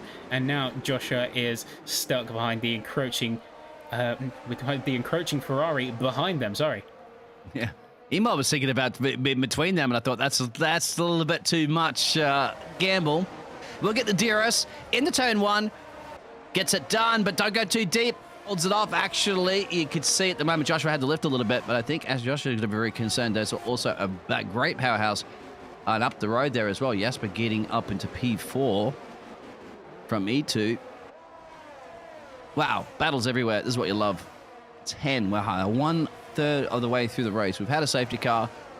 Almost everybody's boxed. We still have a couple of players that haven't boxed yet. Of course, they're on their hard tires. Somehow getting some temperature into them and making them work. Yeah, of course. Say, looking at the number of stops, I say we've got a few on the grid left to do so. Say we've got Noah, we've got Joshua, and we have got E2, Jason, and Kieran. So Kieran being on the longer stint, being on the hards, opting not to capitalize on the safety car period. Potentially may play in their favor a bit more in the long game. They have the hard compounds, they have track position, but the question is, can they eke it out? Is that going to offset? Who knows? We may even see another safety car. We've still seen some hiccups from drivers. Say people like Liam, who's in fact, say they will be one of the few drivers who got multiple stops at this point in the race. Of course, pitting for damage and then pitting for fresh driving compounds. To see that battle, Jacob may be making a run here. You can see it into turn one. Go, it's the McLaren. No, doesn't think about it. That pack, that battle, essentially for P6 is going tooth and nail. But we do have Joshua getting past Kieran. So as Kieran made a mistake, the AlphaTauri race leader. Ooh, and it's contact at the back of the field. So sorry, it's got you up. It's a little bit of contact from the McLaren. Say Joshua and Jacob right now. So we've got just as much. We have a battle at the front of the pack. It's all heating up in the mid pack. We've got a DRS train. It's still very tight. It's too close to call in some cases, but they're still trading positions left, right, and center. So a little bit of contact there, and showing how much they're pushing. Yeah, keep it up. You got it right there. Exactly. I was going to say, look at the Aston Martin, but you got to follow. You want to go two abreast. We have a local yellow. That's Jason's gone. I think Jason's gone. Jason's gone around somewhere. Yeah, but to say that is Jason right there. They've completely spun around. So making careful of the traffic going around them. So keeping out of the way. Nicely done. Not looking good. Back. See where they would have had Jacob has lost it to Will. So Jacob's dropped back into P9. He's got Larson behind him. He's got Korsgaard. They're all there. And sorry, we can't choreograph where the camera's going to be all the action all the time, as it's only just you and me in the booth. They didn't give us the other 300-plus cameraman around the track. Oh, action, I guess, with the other McLaren. That's Alex. Alex has had a spun. He's down the main straight. We got a pit lane. Wow. Somebody almost said Alex. Somebody's in the pit lane as well. That's Jason in the no doubt having to fix some damage. We're still green flag conditions. So a little bit of battling around the mid-pack again. I say it's contact between an Alfa Romeo and another driver. It's going to be Joshua and Will Casson this time round. So get fighting tooth and nail. Oh, it's this and a spinning Ferrari in the background. Yep. I was going to say, this wheel-to-wheel action, we saw that in the preseason, how elbows were getting out, but I didn't expect it too much. And they're going to go side by side. Look at that. Jacob and Larson now. Larson and Williams. The inside lane, Jacob's going to have to lift at the moment to follow this through into turn 10 and 11. And they do, thankfully. Otherwise, I'm going to need a defibrillator to restart my heart. Yeah, you can't afford to risk it around those, such high-risk corners, such speed that you have to carry. There's no room for error side by or side. attack. Look at that. Absolutely. Almost three wide. Unbelievable. And if you want to go on board with Joshua and look at it from his T-cam, what that battle is up the road, as he's a part of it. He's got a 4-second gap back to the Ferrari of Korsgaard, which you know that just spun before. But look at that. I mean, what do you do if you're Joshua? I mean, if gap car, sure, but anybody makes a mistake up the road and you might not be seeing the checkered flag. It's all to play for here, 100% all to play for. And of course, they know that they are in somewhat safe hands. They've got a bit of a safe zone, but that doesn't mean they can rest on their laurels by any stretch. They're 4 seconds to the Ferrari behind, but they've still got to keep within that range. And it looks like the pressure is a little too much. This is a spin for Joshua Bashford right there. You on board with Joshua? Don't getting impacted. Yeah. You can. The cars can actually get stuck too when the chassis gets caught on the chicane, and you've got no traction. Now you're not allowed to reset the track. I do think in some situations where your car literally gets stuck. I don't know about the rules in that one, but thankfully he didn't reverse up there. Could have destroyed other people's races. Noah looking pretty spicy in P11 now. In fact, will that be a P10 as he gets past the Ferrari and does it out of 10? It's all going all over the place. We've got different strategies, different moments. But I tell you what, you definitely not going to take a nap through this race. Yeah, it's exciting. My heart is already pumping. So I've got my heart rate monitor on, and I can tell you, it's having a field day. Certainly getting your legwork in. I was going to say, did you get that's on you for your first casting curse because you're on board that car already spun. So that's one you can tick off. Yep, I've used one of my tokens. Use one of the tokens here in Albert Park. Liam's in the pit lane. I think it's either because he's those 8 lap tires. Oh, they are burnt. They're absolutely cooked, mate. They say have a barbecue in Australia. Well, right now have a barbecue on Liam's tires because they're just gone, and he's going to serve a 5-second. He went over, shot the mark as well. So I'm just giving you the pit lane report while you keep the action on the screen. He overshot. I'm doing it, Ted. He overshot the mark. And he has a little bit of wing damage. Didn't elect to get it replaced, but he's changed his boots because once again, those soft tires were cooked like an Australian barbecue or an Australian outback. But there it is. I need Ted. But E2. Keep an eye on E2, my friend, and P4. In fact, you already are, isn't it? This battle's still resuming. A massive battle, at the front of the grid. This pack of 5, almost 6 cars as Hardwick is closing in amidst all the battling. It's looking really tight. We saw on the previous lap, Kieran every single lap without fail, they're getting the DRS, they're trying to peak, see what they can do, see what moves they can make, because and Will's gone somewhere, but keep an eye on this battle, unless they call a virtual safety car because it's bumping and grinding. It's a Ferrari and the Haas into turn 1. And also keep an eye out for Thomas in the background. In fact, keep an eye on everybody around this. Yeah, it's all too There's much. also been an overtake up the road there. Joshua's got back on Kieran. Well, keep an eye on this because I guarantee you when there's about 5 players to a party, something's probably going to happen more here than anything else. We do apologize if we're not seeing all the action at one place, but we only have one camera and a great cameraman of Mr. Ben behind the scenes. Yeah, so we're trying to keep the track on the action as best we can, but we've got the 2 commentators, the 1 camera, Cody's prayer, and we go from there and deal with the hand we are dealt. But it looks like so far it hasn't let us down all that much. And we head through the DRS train. Oh, no, it is. There's the AlphaTauri going for it. Can he get it done? Oh, the Ferrari spun as well to him. Both Ferraris have been around here this evening. Not a very good day for the Tifosi. But also, look at this up the front. Jasper, Kieran, Joshua. Somebody's in the pit lane. I would probably be wanting to visit the pit lane right now because you want to be out of that. Both of them. That's not going to be a double stack, is it? From the Alpha? No. No, there's no. They are safe. Kieran getting a little bit further away. Jasper Ten Haken getting a good move around in all of the chaos as we see that Joshua and Thomas Hardwick are heading into the pits. Hardwick's heading onto the softs. An interesting decision, potentially going for a fastest lap point, potentially at the midpoint of the race, while things have stabilized just a little bit. Certainly a gamble, and one that we have to watch.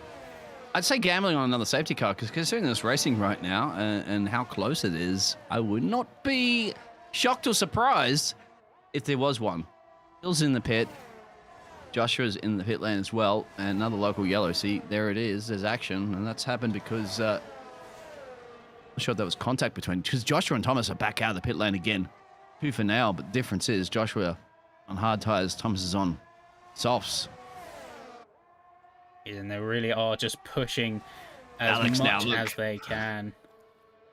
And Alex is on the older hard tires, but then he got temperature into them. And now they're going to go down Lakeside Drive. Somebody's going to have to yield here. Otherwise, once again, my heart... No, they're not going to yield. And this is also going to be very dangerous if they can make that work. And there's definitely contact because it's almost impossible not to get contact. But they're going to go all the way down into Ascari now. Side by side, perhaps. They will. Alex is fighting tooth and nail, even though he's got older tires. He doesn't want to give it up, but he had to eventually. And wow, what a fantastic racing as Ed2 goes into the pit lane as well, to getting rid of those 15-lap tires and putting some mediums on and probably wanting to get back into the racing somewhere on track. Yeah, because I guarantee you, you're going to be coming out next to a car. Yeah, 100%, and we can see we're coming up to, say, the majority pit stop window for a lot of drivers. One to watch, say, Kieran, and they're on 16-lap-old hards. Of course, they might still have a little bit of life left in them, but how much are you willing to compromise your pace to try and retain track position before you eventually have to throw in the towel and concede, at least for now? And it looks like AJ, unfortunately, has thrown in the towel, just as you mentioned there, so the Red Bull driver, there's a pit lane retirement, so I presume he might have had some damage or something didn't go to the Canadians' way, but, well, then again, everybody's on 0 scores, 0 points, so you're not losing too much just yet. Thomas setting the fastest first sector. I'm trying to keep my eyes out on all over the data that I have on my screen, and I do apologize if I'm missing any of the chat out there because, hey, yeah, you blink, you miss it, right? 17 of 29. Yeah, heading through, say, having a check and say a little bit in the mid-pack, we've started to see a little bit of dispersion around the grid at this point. So the DRS trains have started to break away, and we're starting to see, coming out of the woodwork, small duels happening up and down the field. As say, we've got potentially a duel coming up between Hostler and Hamilton as they head through to, say, lap 18 here. Coming down the start-finish straight. It's going to be Hardwick with a 120.2 on the softs. So it looks like their gamble, potentially going for the fastest lap point, has proved to be true, at least so far. Setting a blistering lap time. They won't. I don't think they can go to the end. It's got to shave a 6-second gap as well to both the Ferraris. And both the Ferraris still yet to box, but they have enough space to do a double stack if they want. But they, you know... Once again, there's a spin as well too from Alex, and that's on me. That one, Alex, be careful. There is traffic coming around. If he has a spotter, he should be able to get. Look at that power down there, and I'll tell you what, those fans were clapping and cheering. Yeah, even if you are a personal show fan. Of the MCL 36 right there. They got a personal demo. So managing to do well and not get the car over-rotated and get in a much more compromising position. They've done it well to recover. At least smell what 13 lap Pirelli's spinning smelled like as well. Burnt rubber. And we gotta love the smell of burning rubber. Having a look down here, say Kieran has finally gone into the pits, 17 laps deep. We are seeing, I say, that's the peak performance of the hard has clearly fallen away, and they've made that judgment call. May potentially be banking on, as we see, we go to the medium compound here. Going to potentially be banking on making up that pace through the rest of the field, coming out just behind Hardwick on the softs. Yeah, Thomas is there, flying through there. I think that was probably very crucial for Thomas, of course, because he didn't want to be stuck behind Karen on trying to up his tires. Karen now going to get your head down and do that strategy. All of his potentially race wins are available all over the place here at the moment, at least anybody in the top 10. Oh, looks like Sheldon is going to go for a little bit of a charge. As they heading through to turns 10 and 11. So that gap is closing there. Two, looks like, say, the nope, the Williams, my mistake there. So DRS is open. They're going to go for a beak, not going to quite go for it. Will Casson setting a 119.3. It's astounding pace from that Aston Martin right there. So making the most of the softs, stealing that fastest lap point away from Hardwick, and saying, no, I may be in last place, but I am going down swinging, getting the fastest lap. A demonstration of pace there for the green fit for England. Late safety cars, penalties, and all that sort of stuff. We haven't got into the penalty situation, but that'll come to play. But at the moment, I'm surprised. Larson, his tires are about 70% rear left under massive pressure from the McLaren, as you can see on your picture. But he's stayed out for another lap. I think he's stretching. He's definitely stretching it for the softs. Definitely. Yeah, it looks like it's going to be. It looks like it's going to be a potential stretch to the softs. Not to mention, if with the commanding track positions they have, I think they've conceded that at least for now they are not going to be catching up to Ten Hacken, and they have decided rather than go on a chase, go for a potential, say, slight undercut compared to a standard strategy, they are going to be pushing, going for the softs last minute, but in the meantime, holding back drivers like the McLaren and the Ferrari. I mean, they don't have to box. Everybody has boxed. They've all taken their pit stops. Problem is, right now, they took a lot of it early under that safety car. That's thrown everything out because all they've done is basically 3 or 4 laps on those tires. Safety car come out. Now they're doing, as you can see, about 15, 16 laps on these tires, and they were not designed to do this much of a stint. I don't know if they can hold out for 9 laps, but a pit stop here going to cost you 22 seconds. And there it is. I think Larson's decided that it's not worth the gamble because you get a flat tire. That's your race over. Miles will take a few positions lost, then no points at all. But they still did do a good job condensing the 2 drivers behind them and taking their pace down a peg or 2. Although, that being said, you've still got the penalty situation to consider, and I'm sure Amir is aware of this. They're chasing down that McLaren, but that McLaren has also got 3 seconds to their name. So let's not worry about the penalties do, just yet. Let's start crunching numbers towards the end because I can't even keep an eye on even the tire situation right now is mad enough. I mean, if you guys want the track map, that's fine. We could probably get you some tire graphics that might pop up, but that's a sacrifice of the track map, so that's up to everybody out there in a fantastic YouTube community. If you want that or not, I think it's your call. Emo wants that position from Jacob, but I'll tell you what, 51% rears. You can take him to the end. Oh, Lakeside Drive. I've walked around here, this track multiple times. It's beautiful. There's even a little walk bridge that crosses across the lake. I don't think Emo's worried about that at the moment. He's worried about a bit of a McLaren up the road. Yeah, and he's going to push. He's going to get it around the outside. He's going to lock the position in as a brilliant sneaking through, just threading the needle beautifully around the outside, heading through. And that was a very well executed overtake there from the prancing horse as they head into second place. Keeping all the Melbourneites, all the millions and millions of Italians that are here in Italy. Sorry, the Italians that are here in the park. Are happy to see a Ferrari up at a P2. They got to go to the end. It's going to be the key. Now, a little bit of a situation there. If I sneak into Toto Wolff's screen there and see that 54% on the Mercs tires of Jasper. So, yep, you can go to the end. Just don't be too punishing, but will be the key. And those soft tires runners should be able to go to the end unless Thomas has burnt through those too much. Ooh, Thomas is getting close to the 50s. So, you can get the pace, but you gotta make sure you gotta see the checkered flag. Barney's waiting. And they've got to be, as much as they do want to push to say, you've got to use that compound advantage as much as you can, but you've also got the life to consider. Say, push it too hard, and you may get, say, an incident, something like a puncture, if you're really pushing the boundaries that bit too much. I say, got to keep that bravery in check, and we've seen some of that early in the race, but especially as we come down to the last laps, the stakes get a little bit higher, and you've got to focus on survivability at that point, locking in the positions you do have. I love it. The stakes are getting higher. Of course, they're going to get started birds if you keep them on the barbecue too long. And I think they're happy to sacrifice that track map. So if you do turn that off, maybe from the Cody gods, we'll get those high performance graphics. Because I guarantee it might very much happen around here. We do have a local yellow, and that is for an Alfa Romeo. Thomas goes in the pit lane. I say it looks like Bashwood is the one having the incident there, so getting very slow on track. Yeah, we should. Those graphics will appear when, especially because it's going to be the tire is the key here. Get into those penalties in a bit because that's just another element in this exciting race already. Yeah, so the tires are playing. They're definitely Karen's playing a key factor. Looking good, right? In Karen, it's 2 seconds down the road.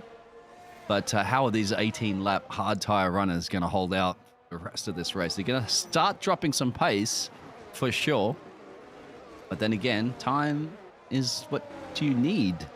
You can't escape time. It's always going to be moving forward, not backwards. Yeah, well, we've been hopping on board. We've been on board for about half a lap here with Alex Hostler, and you can see that the effects of 18 laps are starting to show on those hard compounds because we've seen the familiar face of squirreling under throttle, the exits of corners, putting on a little bit too much power than the tires can allow, and a little bit of a sideways swing of a couple corners now. And I think that's a little bit of a telltale sign for these drivers that they are pushing a little bit too much. They might want to make that judgment call if they're starting to get small mistakes creeping in, and small mistakes that drivers like Noah are going to capitalize on. They're going to peek around the outside with the DRS. They're going to hold it around. They're going to carry the pace, and that's a beautiful move, using that 10-lap advantage on those hard compounds to elegantly move up into P11.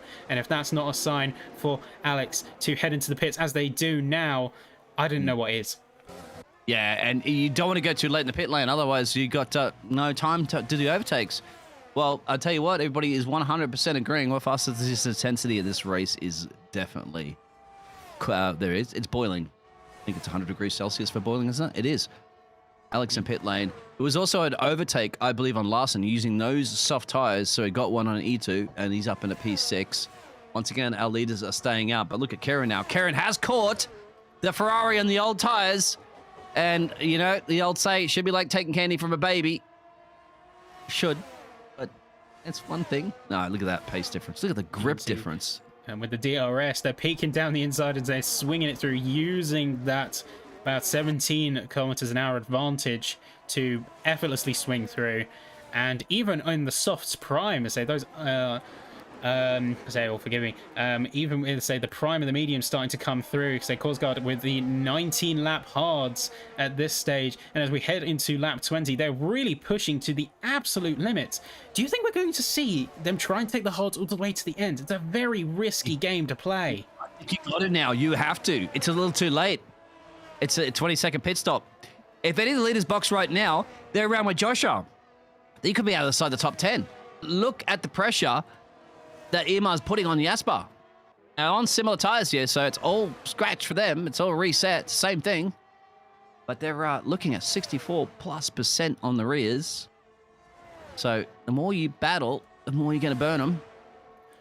You know, they have to be a little bit more conservative with those compounds, especially at these later stages, because you know those hards are going to be screaming. But as you said, they're in too deep now. They can't afford a pit stop at this stage to say there's too late for them to make that snap decision. They can't capitalize on it. As well, sorry, yeah, to cut you off on that one, Larson is taking advantage of those tires right now because he should be easily peasily getting around the Ferrari. Yeah, see? Another place game for Larson. So by boxing a little bit early, getting some fresh boots on, you're slicing their way back through the field here. Now, it's got a lot of work, obviously, to try to do anything about maybe a podium, but I'll tell you what, Kian, I don't keep an eye on Kian. I mean, 7 seconds down the road from Jacob, but it's a tall order. And then now I think we might have to start really looking at penalty situations as well. It is, and as we head over to penalties board, so taking a look at that properly, Noah's going to potentially take a look at the Red Bull, try and make a move there.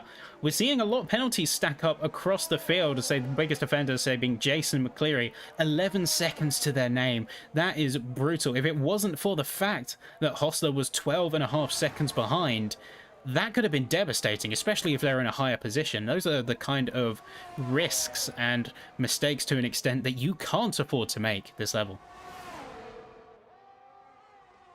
Battle for the lead of the race. I know we're watching something else at the moment. I'm actually watching Cameron and Noah, so that's fine. Absolutely. And they're reversing across the track right into the path of McCleary. It's a very close call. That might be brought into question there over at race control. That was a very risky move considering the traffic coming up. But yeah, Noah's missing a right front end plate, and they're going to be limping their car home as they get with the end of the race fast approaching. It's way too late to be making any form of pit stop. They're going to have to just deal with it. They got 5 seconds ahead of Hostler, and they are going to be banking on that to limp home to a P12 potentially. I just got the tire performance graphic on my end. Unfortunately, I think it's come up on yours. It's a luck of the draw on that one, but 67% for the battle between P1 and P2. That's, I mean, 80s puncher territory. They should have enough time with a couple of laps to go, but the thing is, right now, who wants to win the race? Is it going to be a Ferrari? Is it going to be a Mercedes? Yes, it's 2022, and yes, it is a Ferrari and a Mercedes. And let's also keep an eye on that one, because we've also got, it looks like the Haas has got the job done, hasn't he? E2 got past Cause Coolguard's that's lost another place there because he's gambling on those tires to just try to eke it in a little bit more. A couple of the other drivers outside the top 10 of boxing, I guess, to put some tires on, some fresh boots on there, maybe get a fastest lap, but you won't get points for it. And yeah, well, you can't reset the track as well, otherwise you will be DNF'd. Yeah, so especially where we saw the incident earlier, let's say I believe it was with Bashwood, they cannot afford to get beached on those curbs, because if you're beached on those curbs, it's game over, because you will reset and you will be DNF'd as a result. You cannot afford that. You have to be very careful with getting yourself back around, especially when you're at the edge of track limits, you're dealing with curbs like that. Sausage curbs especially being a killer. And I hope you have a great spotter and engineer out there too, because if you come flying around a corner at 200 plus kilometers an hour and then there's a car parked on the racing line, you're in trouble. And Jasper's in a bit of trouble. Jasper is in big trouble. And that potentially could be race done. Is it damage? It is. He has about 20% damage to his front left end plate. He has to more worry about Jacob in the background, although Jacob has time penalties, but then it's a drive to survive. You got to get that car home if you want a podium. And Mia has also got as they got a 3-second penalty as well. So they are not out of the weeds yet. Of course, to say Ten Haken is quickly dropping pace with that front end plate damage and is quickly getting into the firing line of Shelton. But Emir still needs to make those 3 seconds if they want to keep that P1. And you can see there, say 76% on the rear left for Ten Haken. That is dangerously close to that puncture limit. It's dangerous. Yeah, it finally came up for you. You got the Cody's God gave it to you. That's great. That's what we wanted to see. Right in the nick of time. Also very interesting. We're going to keep an eye on Kieran because 4.5 and change down the road. Now, we do know that Jacob has a 3-second penalty. Kieran doesn't, but Jacob's got damage. And Jacob has to hold it off for a couple more laps. Kieran gets it. Now, Kieran's shaved a little bit more time. If Kieran's in the 3 seconds, he's got him. But Jacob is also trying to get past Jasper here. And with that damage, absolutely amazing if he can make it work. He's defending like a lion, as one might say. And to say that timer is creeping up and up and up. To say if Amir can keep it on track, they're in the clear for a win, as Jasper and Shelton here are fighting absolute tooth and nails. They're doing a brilliant job defending in the Silver Arrows. They are not letting that McLaren go. So they're going narrow, constantly adjusting their line as they're keeping a close eye on the suit from Woking. Yeah, it's the last lap. It's Jasper has the damage. I don't think Jacob has any damage, but Jacob has a 3-second next time penalty next to him. So Jasper's looking good for that P2. He's outside the 3 seconds to get it to the Ferrari. But more about Kieran. Kieran now could steal a podium. I'd have to say Kieran will steal a podium. As long as he doesn't pick up a penalty. And Alex did get a little bit of a reward there back there, getting it, but he's unfortunately outside the top 10. Well, last lap. Last couple of corners. And there we are. So coming around the final corner, say a brilliant showing there. Say despite all odds, despite the spins and 3-second penalty, they've come through. Emir Durekovic has won the Australian Grand Prix. And what a showing it was. Say again, a familiar sight, say a mistake only to surge back up to the front of the grid. You were right there, say Jasper taking the P2 with Kieran making the most of the time deficit caused by the penalties and locking in a P3, a strong podium for all 3 drivers and some brilliant performances out there today. So coming through the finish line, we've got, say, drivers like Jacob Shelton coming through P4 after penalties, E2 with P5, so lagging behind, but otherwise all drivers putting in a very strong performance today.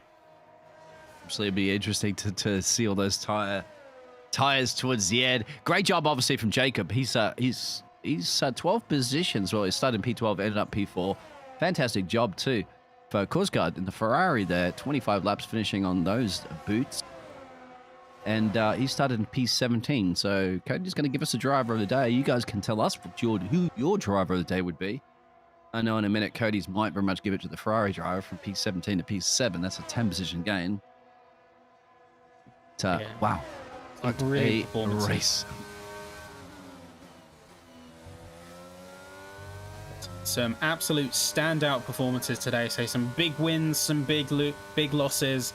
There goes Shelton getting driver of the day, say Korsgaard being another strong contender, say making up 10 positions. Like Dean said, be sure to let us know in the chat who your driver of the day is today.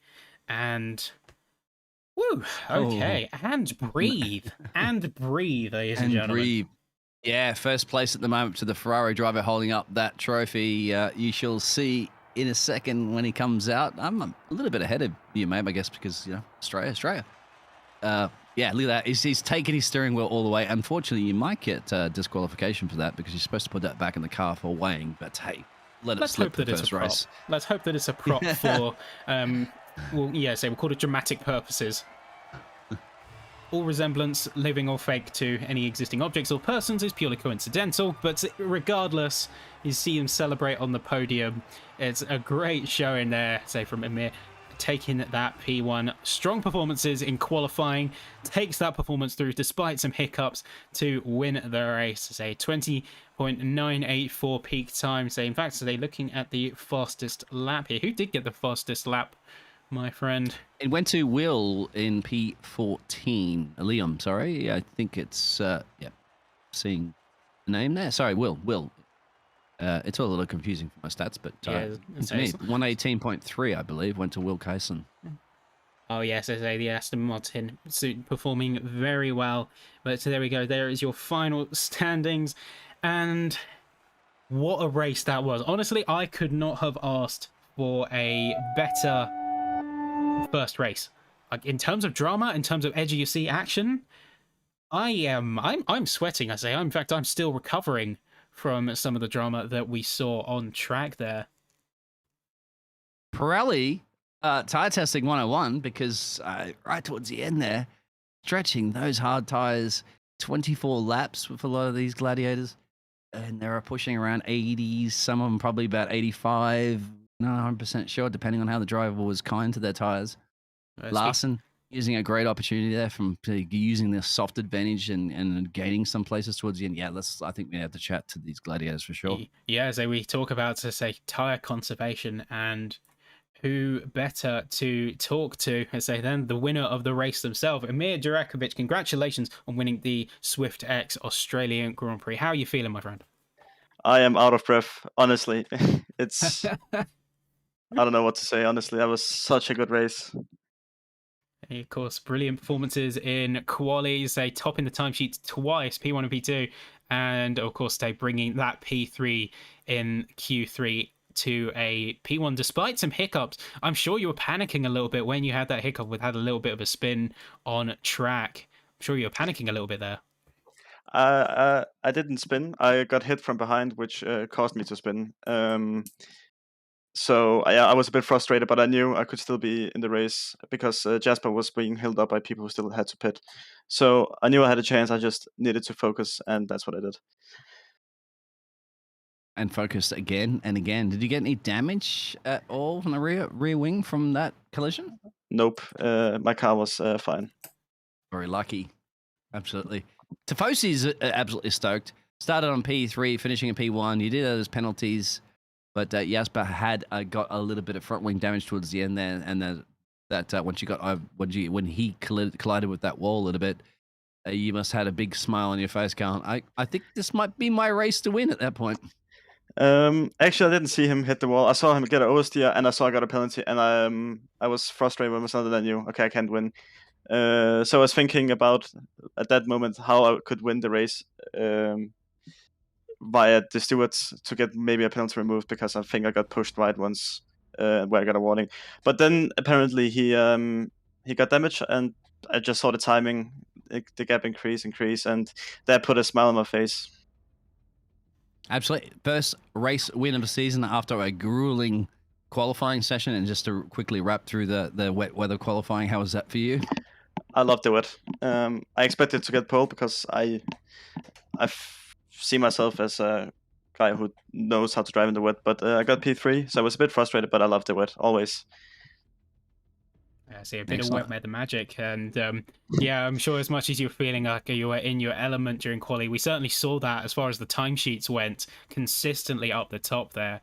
So you're certainly proving that, and to say, of course, as you saw you saw that time felt or time dropped through, say, 1 second, 2 seconds, 3 seconds. I'm stammering over my words because I can't even get the energy out. Say how exhilarating that race was to watch, but. I think the other question I have to ask is that first lap. I say you negotiated that. Say, truth be told, I think I say it must have been scary in that position, being that high up, and then seeing the absolute anarchy unfolding through the first lap. The amount of position changes and the amount of cars trying to squeeze into one space. I was shitting my pants, if I'm gonna be honest. You're right. I lost overview of the race after that. I didn't know who was on what tires. I didn't know who had to pit. So I was just guessing throughout the race. It really threw me off. I had a very bad start. I was all over the place. So I can't even remember it anymore. Looking back at it. I think it threw everybody off because what really threw everybody off was that earlier safety car on lap 4, and so at the point it was a lot of the medium runners that started on those medium tires decided like get rid of those mediums. At that point, you're like, well, you went to hard, so now I'm going to take those hards to the end. That's another question I want to ask you because I think I'm getting the feedback from your team that was close to 80s. Yep, it was close to 80s. I wasn't looking at my tire wear because I knew they could last the entire race. I anticipated an early safety car. That's why we went for the mediums. And then with my teammate, we went for the hards if there wouldn't be a safety car. So at least one of us would come out good in the end to score some good points. Good strategy. Your teammate also was Cosgard, and he had a few little moments. Both of you actually had some moments. I saw some spins, but he started P17 and finished in P7, so it's a good day there for Ferrari to collect, damage limitation from his point of view, and obviously damage reward for you winning the race. So I think I think we'll let you go back down the team and celebrate first race win of the season. Thank you.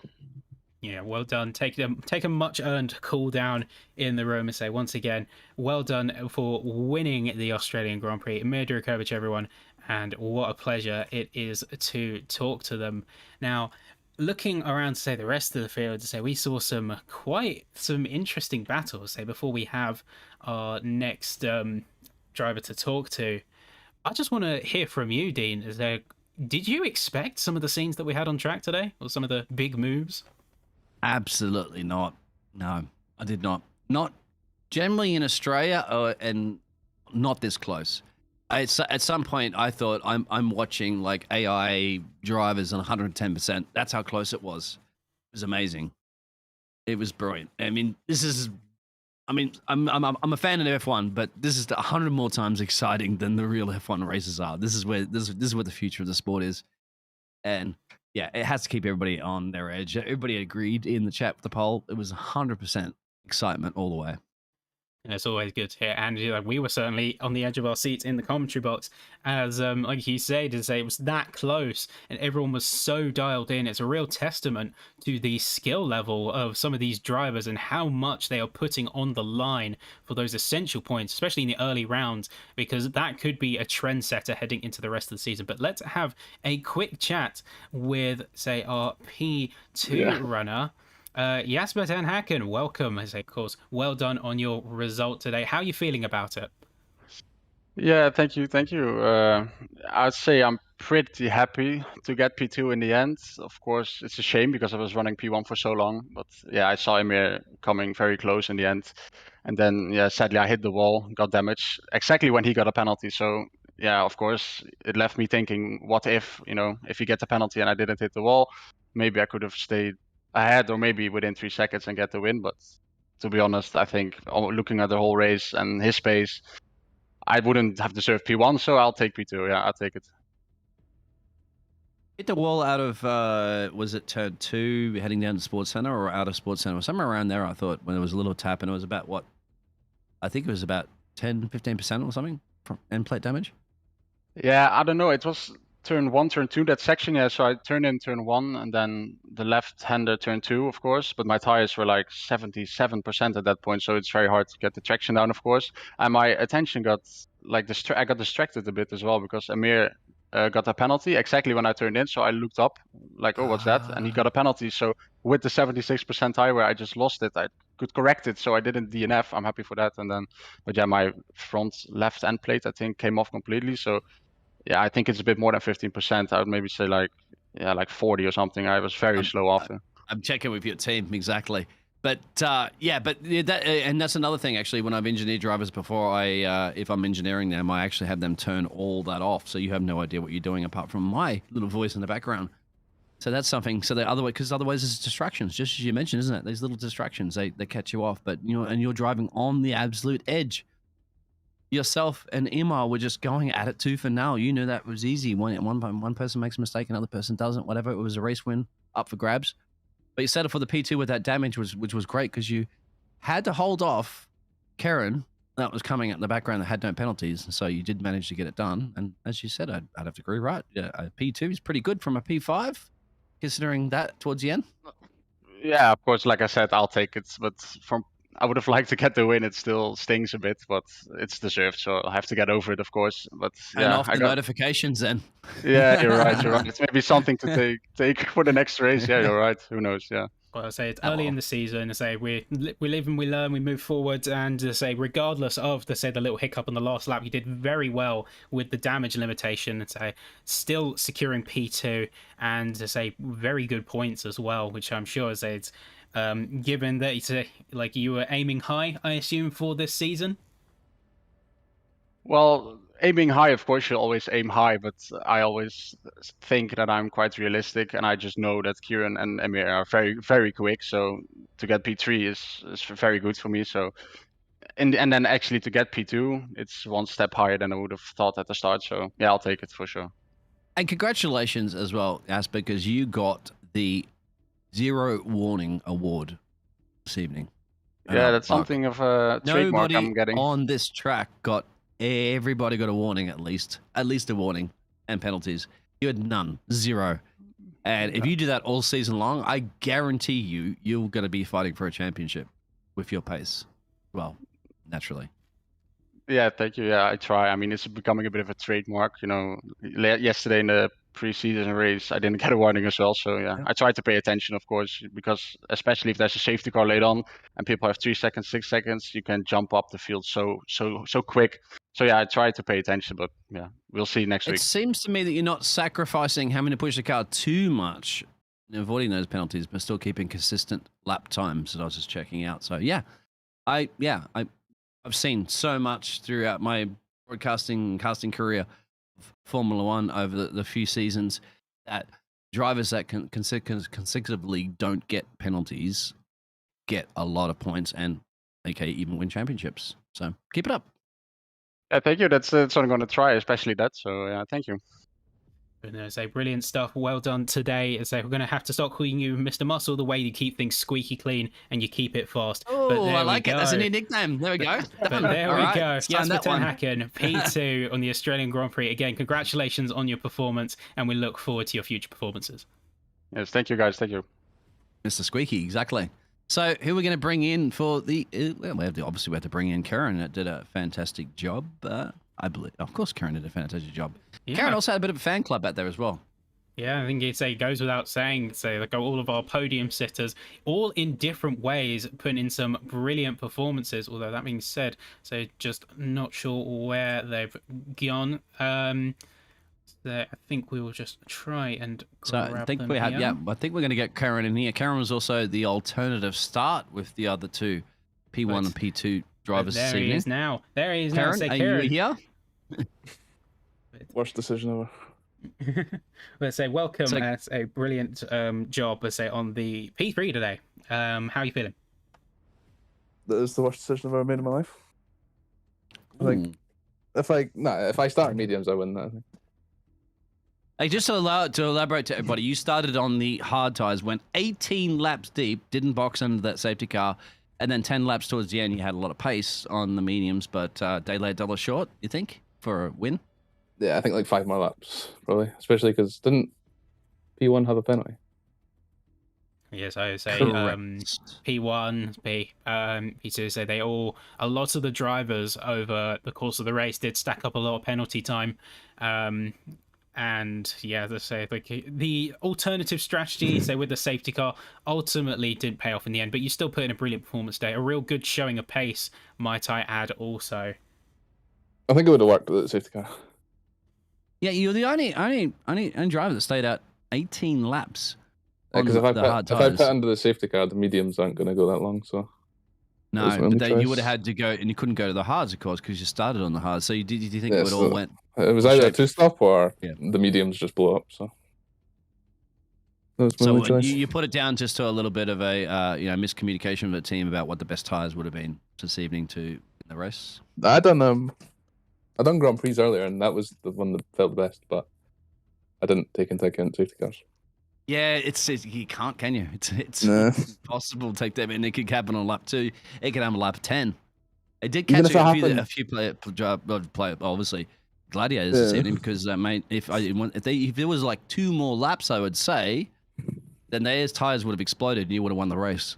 Yeah, I think 2 or 3 more. I was thinking 50%. If there's a safety car at the start and you're on the alternate, then there's nothing you can do. It's not long enough.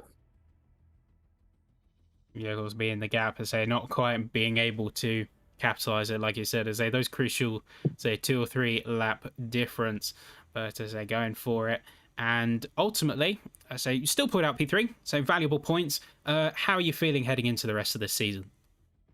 I missed next race, I think.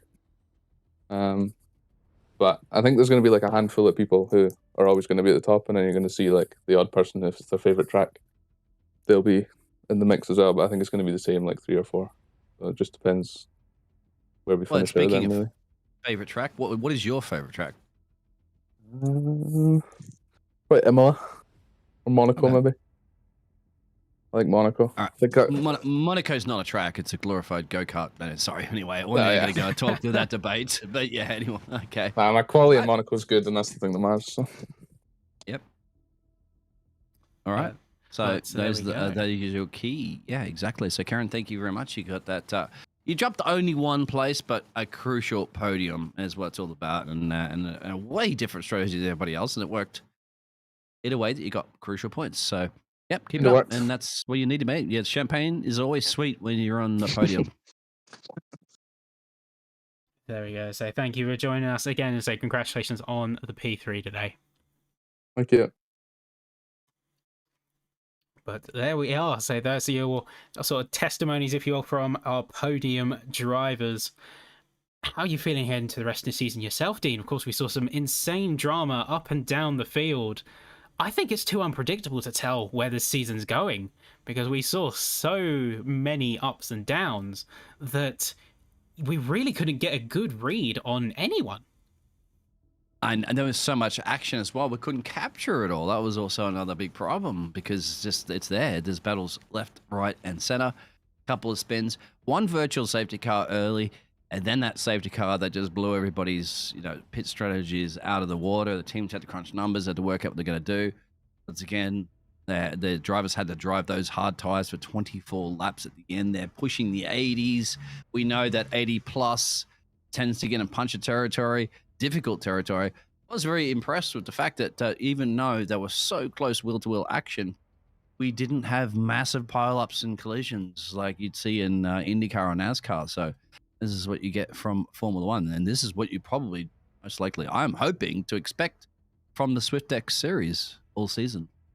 Yeah, certainly exciting, keeping us on the edge of our seats. I will say, one thing that I was very impressed by was the level of damage limitation for all of the drivers. Of course, we had some mistakes up and down the field, some spins, some over a little bit of oversteer, having to catch it. But consistently, all of the drivers, they kept their head down, and no matter what happened to them, they quickly corrected it. They got back on track, and they fought their hardest to try and get those vital positions back.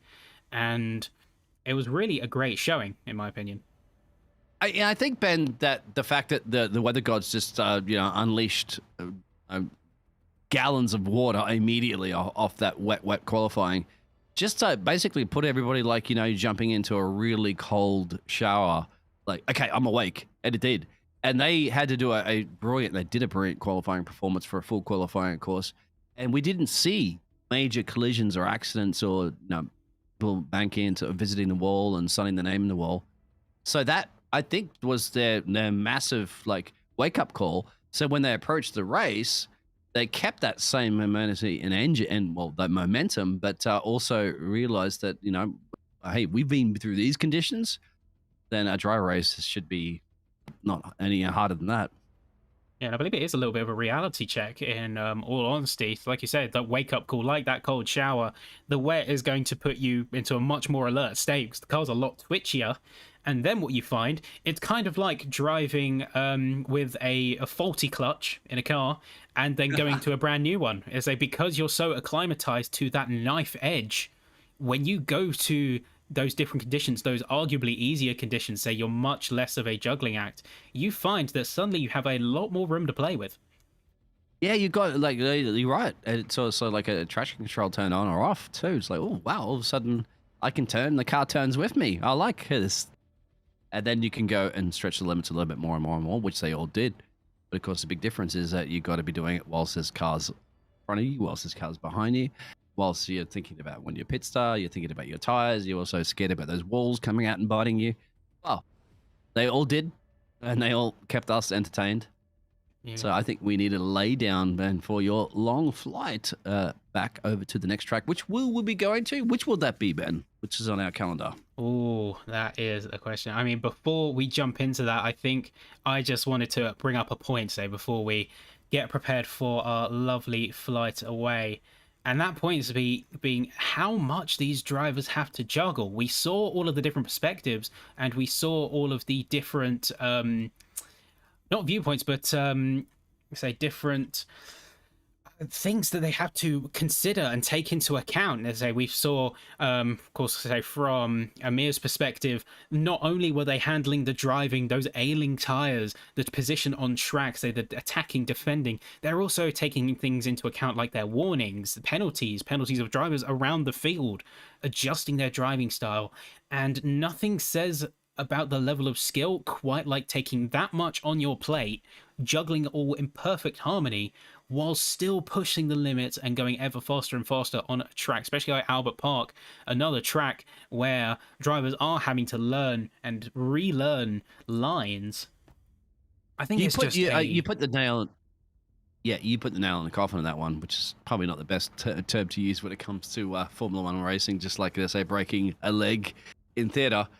But you did it because remember when Jasper mentioned, like, he's focusing on his race, and Ocon, he's just probably taken his eyes up for a millisecond there and saw the penalty from the Ferrari driver, and that's broken his concentration, and the wall came out and hit him.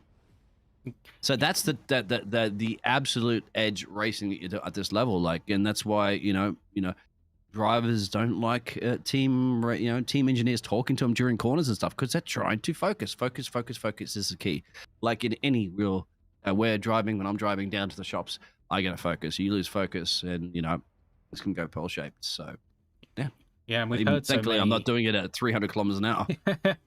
Yeah, a little bit less stakes there than going to your local, say, Tesco or Walgreens or whatever shop of your preference. But we've seen a lot of instances of, say, drivers getting angry at their race engineers. And if you don't understand, you can be quick to say, why is he getting so aggressive? There's no need to be like that. They're there to help you. But you're in that position. It's a totally different ballgame. You are putting 110% of your effort and your focus into these corners and fighting for these positions. The last thing you need is your race engineer barking in, disrupting that mental state with information about your ailing tires, let's say. That's going to throw you off. That's going to take you out of the moment. And especially when situations like that, where you need that absolute concentration, you need to get into that flow state, into that steady rhythm, the less outside distraction you have from that, the better. It's like if I'm racing and I'm on a tooth edge, and then all of a sudden my girlfriend's going, don't forget to take the trash out. I'm like, oh, what, hang on, bang, I'm in the wall. Sorry, what was that, love? Yeah, it's Got to be a lot more trash to deal with now. But anywho, say we've got a flight to get on there. Dean, say we're heading to the arid heat of Bahrain. So we're heading for the Sakir Grand Prix. So we're certainly going to see a lot of drama, a lot of action. I'm certainly looking forward to it. After the great showing of some of the drivers here on track, I'm certainly looking forward to it. I hope you are as well, Dean. 3 DRS zones. That track is just absolutely fun. It's fun for the drivers. They love it. It's very entertaining. Absolutely entertaining. One of the most entertaining tracks, I'd have to say, on the 2022 calendar. Now, I haven't seen them all. We haven't experienced them all yet, maybe because we're just starting out. But certainly in the years that I've been to Bahrain, it's always been a cracker of a race. One thing I would like, okay, and I'm gonna just talk to the whoever's controlling the weather, of course, in this universe. I want to see rain in Bahrain. I've never seen it. Never ever seen it in all my broadcasting career. Abu Dhabi, yes, a few times, but Bahrain, no. So maybe could get that to keep me happy. I'll hang up my microphone and I'll end my broadcasting career, my casting, if that happens. Maybe. But oh, you're putting a lot on the line there. So you're putting all the eggs in the basket. We're on Reddit. I've met up with Redditors when I was living in New York. Great bunch. Make sure you follow us on Reddit. And it's Reddit/r, of course, and then the /SwiftRL. And there you go. So be sure to drop us some support. As we're gonna take a little bit of a play. So if you have enjoyed some of the insane racing that's been on display today, say be sure to give us a follow. Say share the love to your friends. So if they're interested in probably one of the best upcoming series on F122, say I am extremely biased. So take with that what you will. But we will see you next week in Bahrain for the Sakir Grand Prix. I'm Ben Sapsford. I've been with Dean Biggles, and it's been an absolute pleasure, but farewell for now.